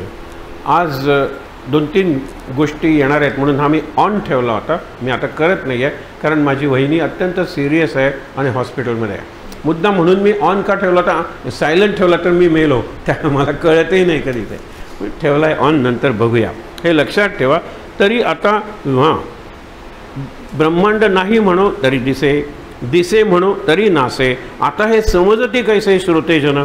आप तेज अथवा पवन सारू न शकती गगन, गगन पाहता सघन सळेल कैसे. म्हणजे आप मगाशी सांगितलं पाणी अडवू शकाल, वारा अडवू शकाल. भिंत बांधली, वारा अडला ना, म्हणजे पर्वत वारा अडवतो. आपण तुम्हाला माहीत आहे ना, ऋषी आणला आणि तो त्याच्या कमंडलूत वरून कावळा जात होता, कावळ्याच्या चोचीत उंदीर होता आणि तो उंदर पडला खाली, त्याच्या कमंडलूत पडला. आणि आता बोलणार काहीतरी, तो म्हणतो की मला माझा जीव वाचव रे, कावळ्यापासून वाचलोय. आणि कमंडलूतलं पाणी उठलं आणि ते उंदराला घेऊन घरी आला. बायको म्हणाली मांजराला तरी आणा आता, या उंदराचं काय करायचं. तू नेहमी म्हणतेस ना आपल्याला मूल नाही आहे, याचं काय करू. ती म्हणाली मुलगी करा. सुंदर उंदरी सुंदरी झाली आणि पुढे एवढी सुंदर तेजस्वी झाली कारण ऋषीने तिला शिकवलं. आता म्हणाली हे लग्न करायला पाहिजे. तर ते म्हणाले सगळ्यात तेजस्वी सूर्य माझ्या मुलीशी लग्न करतील का. सूर्याने बघितलं की उंदरी आहे, सुंदरी नाही आहे मुळात. तो म्हणतो की अरे नक्की केलं असतं रे, पण साधा ढग आला ना की मी झाकला जातो. ढग माझ्यापेक्षा तेजस्वी आहे, प्रभावी आहे. ढगाला विचारतो करशील का रे. ढग परत तोच विचार करतो उंदरीशी कोण लग्न करणार आहे. तर ढग म्हणतो केलं असतं रे, पण वारा आहे ना, वारा मला करतो, वारा माझ्यापेक्षा प्रभावी आहे, वाऱ्याशी लग्न कर. वारा म्हणतो केलं असतं रे, पण पर्वत मला अडवतो, पर्वताशी लग्न कर, पर्वताला विचारतो. पर्वत म्हटल्यानंतर तो म्हणतो की केलंच तर रे, पण उंदीर माझ्यात बिळ करतो रे, माझ्यापेक्षा उंदीर जास्त प्रभावी आहे, मग उंदराशी लग्न करणार का, ती एवढी लाजते. हो, हाच दादला हवा म्हणतात ना, योच दादला हवा. आणि शेवटी परत उंदरी तिला बनवतं, निघून जातात. कल्पना करा, मिळालेलं कसं आपण गमवतो. दैव देतानी कर्म, एवढा माणसाचा देह मिळाला आहे, एवढी बुद्धी मिळालेली आहे, आणि चिखल निर्माण करतो. दुःखाचा चिखल, चिंतेचा चिखल, स्ट्रेस ताणाचा चिखल आणि नकारात्मकतेचा, ही 4 डायमेन्शन्स लका. दुःख आहे, काळजी आहे, ताण आहे आणि नकारात्मकता आहे. हा चिखल आहे, त्यातून बाहेर काढलं पाहिजे. पुढे बघूया ना आपण. ब्रह्मांड नाही हा आपतेज, वेगळेपणाने पाहावे तयास आकाश म्हणावे, अभिन्न होता स्वभावे आकाश ब्रह्म. म्हणजे पाणी वगैरे दिसतं, अग्नीचा चटका बसतो, आकाशाचं काय बसतो. अरे बाबा, आकाश असा हात हलवला, आकाश हललं, पण हात काढला पुन्हा आलं. 2 मडकी शेजारी शेजारी ठेवली आणि मडकं मेलं. या मडक्यातलं आकाश काय बाहेरच्या आकाशात गेलं नाही, मडक्याची फक्त बॉर्डरमध्ये आली होती. म्हणून माझ्यात जे ब्रह्म आहे तेच तुमच्यात आहे. देहाची अडचण आहे, देहाची अडचण आहे. आणि त्या देह म्हणला की मग देहात सगळंच आलं ना, वासना आल्या, कल्पना आल्या, म्हणून आपल्यातलं ब्रह्म एकच होत नाही. गुरु आणि शिष्य एक झाले, शिष्यच गुरु झाला तर मग ते 2 असून एकच असतात, ज्याला आपण म्हणतो अद्वैत द्वैत देहाच्या पातळीवर आणि अद्वैत मन बुद्धी चित्त आत्मा या पातळीवर. त्या पातळीवर गेलं पाहिजे. तस्मात, म्हणून आकाश चळेना भेद गगनाचा कळेना. म्हणजे गगनाचा भेद कळत नाही.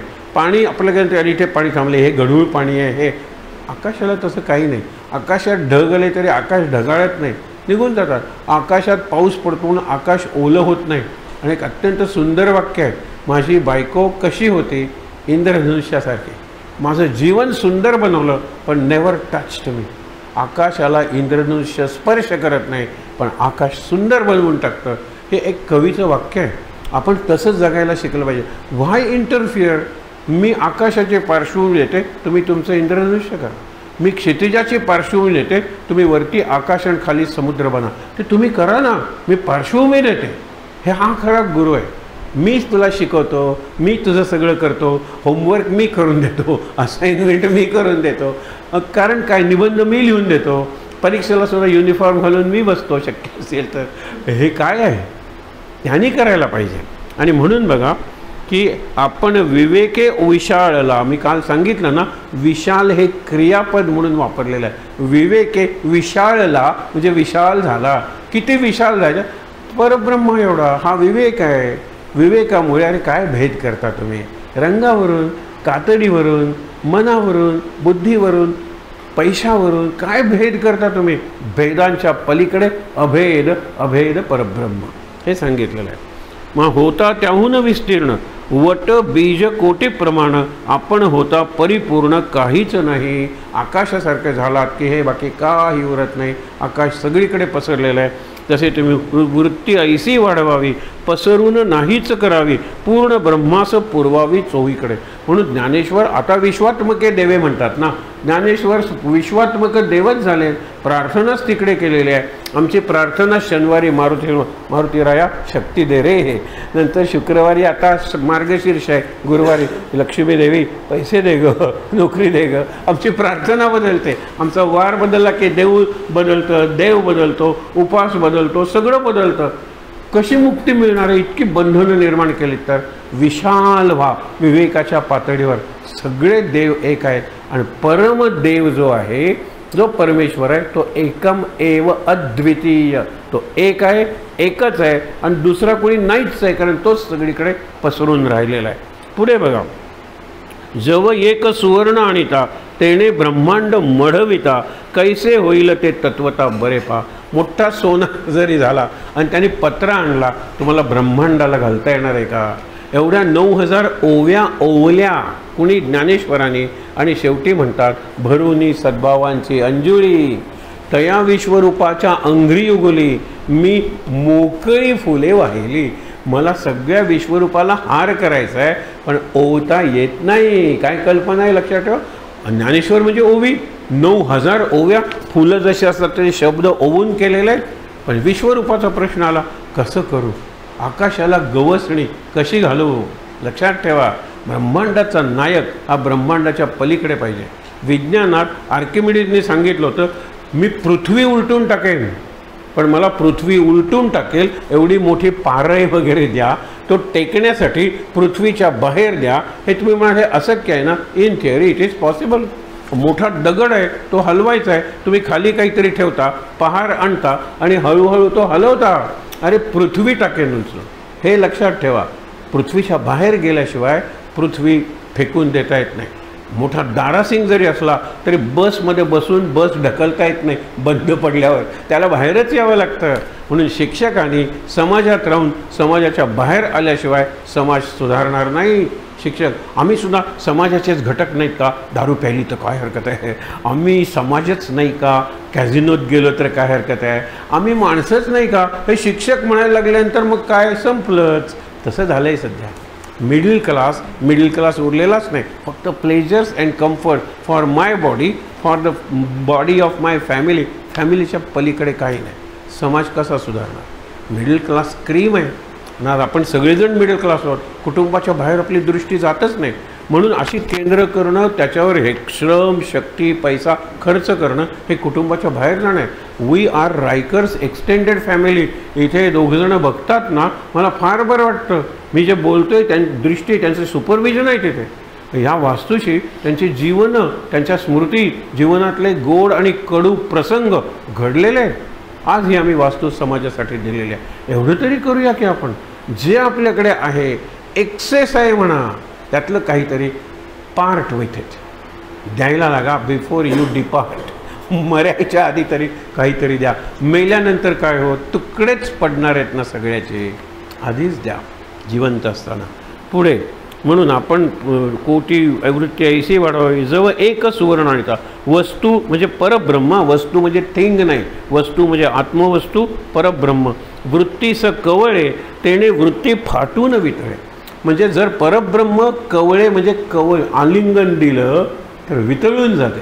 आणि एकदा वृत्ती वितळून गेली, वासना वितळून गेली, कामना इच्छा वितळून गेल्या ना की आनंद आहे, सुख आहे. जोपर्यंत इच्छा आहे तोपर्यंत नाहीच. महाराजांनी सांगितलं भीष्म इच्छा मरणी होते. म्हणजे देहाचं मरण नाही, इच्छांचं मरण, ते इच्छा मरण. काय सुंदर व्याख्या आहे. हे आपल्याला आत्ता जमू शकेल. काहीच इच्छा नाही आहे, पाहिजे ते घेऊन जा. ही प्रेरणा झाली पाहिजे. अत्यंत चांगला फोटो वामननी तयार केलेला एक वाटवेंकडे दिलेला होता. तो त्याने अशा ठिकाणी लावला होता, येता जाताना दिसायचे. एक कुठलं तरी कानडी किंवा मारवाडी कुटुंब आलं, ते दर्शनाला यायचं. मी गेलो तो त्यावेळेला 12वीची मुलगी इंटरव्ह्यूला, महाराजांचं दर्शन घेऊन जायचं आणि नंतर ते दुसरीकडे जाणार होते.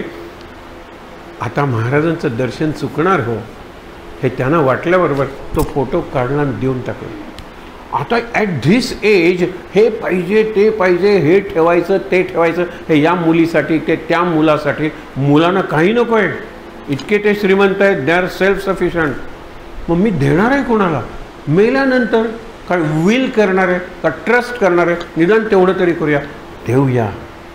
ती सासू चांगली आहे, सुनांना बोलवते, हे माझं सोनं आहे, यातलं तुला हे आवडत होतं ना, कधी कधी घालत होतं ना, हे तू घे, हे तू घे, हे तू घे. आणि थोडंसं उरलेलं आहे ना, ते मग त्याची वाटणी तुम्ही करून घ्या. अक्षरशः एका बापाने आपल्या मुलींना सांगितलं 10 मिनटं मी बाहेर थांबेन, 10 मिनटात उरलेल्या सोन्याची वाटणी करा. 8च मिनटात मुली बाहेर आल्या. विचार करा तुम्ही. इच्छाच संपली पाहिजे, वासनाच संपली पाहिजे, तरच बंधन सुटणार आहे. बंधन सुटणं म्हणजे मुक्ती, हे लक्षात घ्या. पुढे वाचूया. येथे फिटली आशंका, श्रोते हो संदेह धरू नका, अनुमान असेल तरी विवेका अवलोकावे. अजून कल्पना असेल, विवेक करा जरा.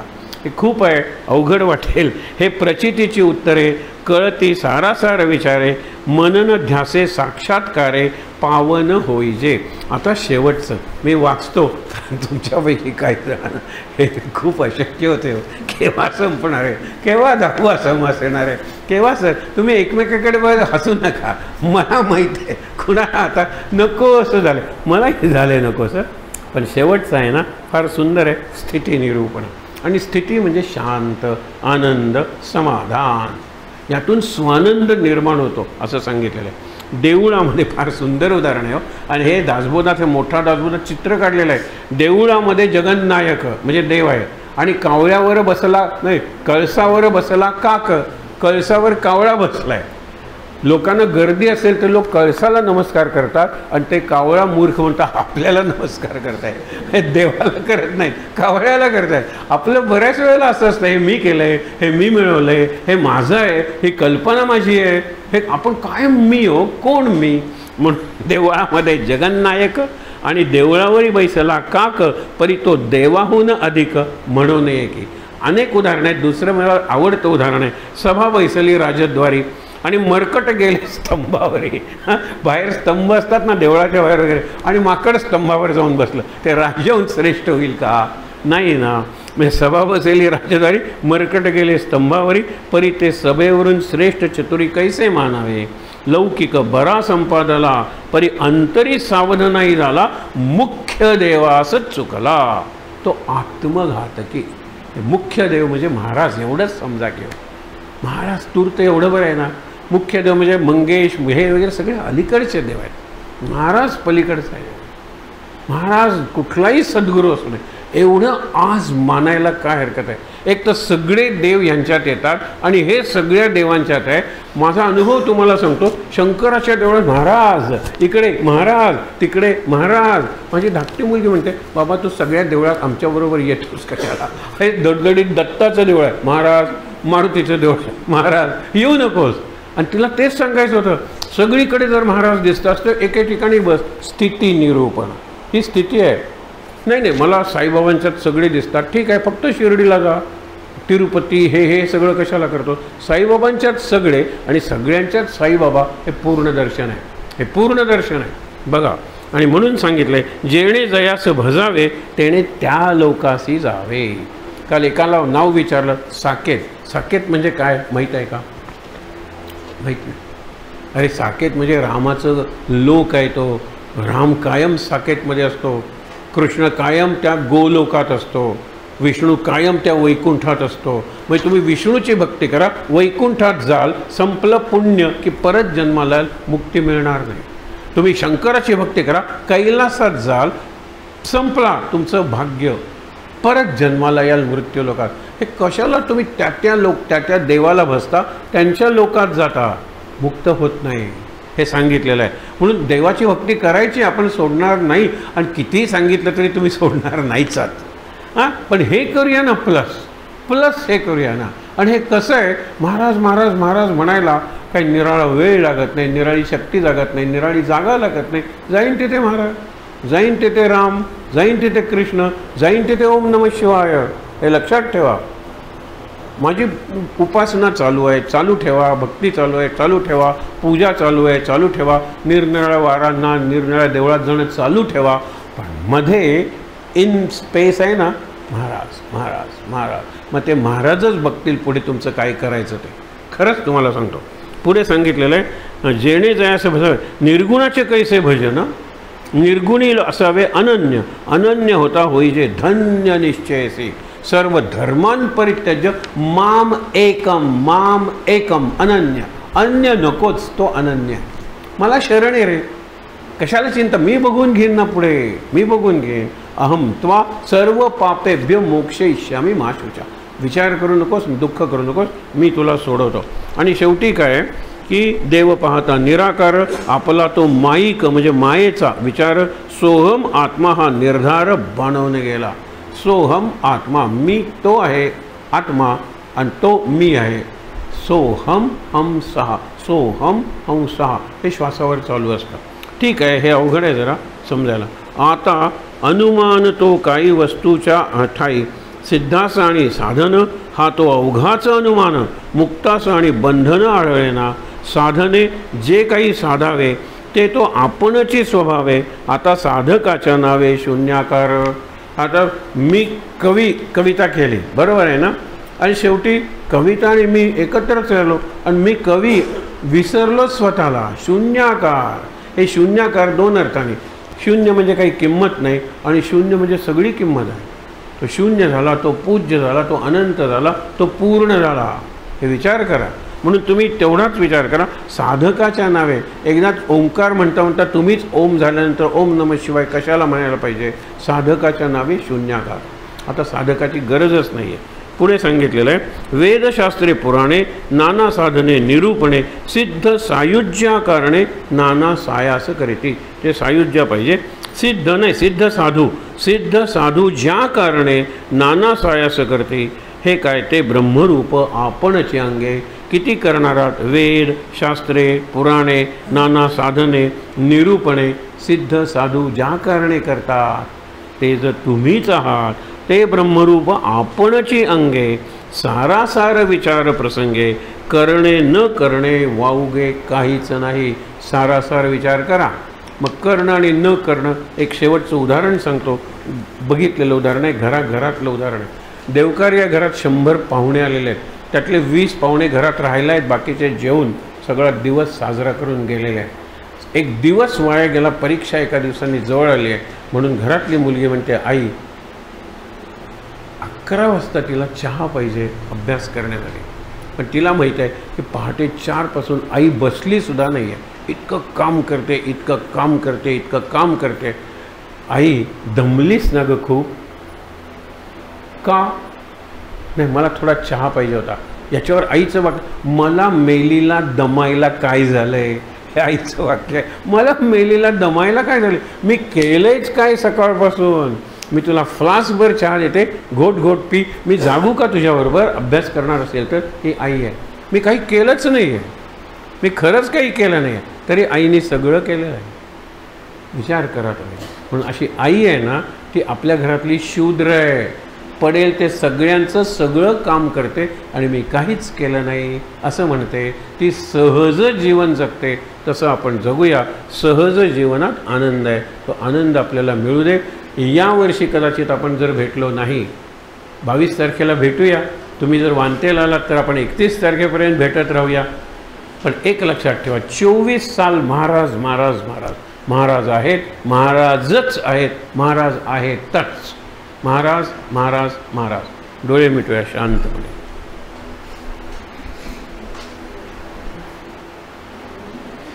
श्लोक मुनी आणि शांतिपाठ. सदा सर्वदा योग तुझा घडावा, तुझे कारणी देह माझा पडावा. उपेक्षू नको गुणवंता अनंता, रघुनायका मागणे हेची आता. जय जय रघुवीर समर्थ. ओम सहनावतु सहनौ भुनक्तु सह वीर्यं करवावहै. तेजस्विनावधीतमस्तु मा विद्विषावहै. ओम शांति शांति शांति. डोळे बंद. 3दा दीर्घ श्वासोच्छ्वास.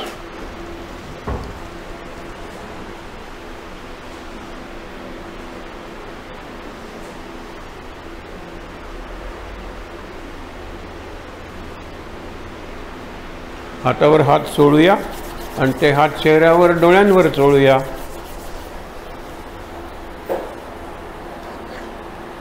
अगदी सावकाश डोळे उघडून समोरचा दरबार बघूया. देवी आहे, राम लक्ष्मण सीता हनुमान आहे, समर्थ रामदास आपले सद्गुरू आहेत आणि गणेश सगळे आहेत.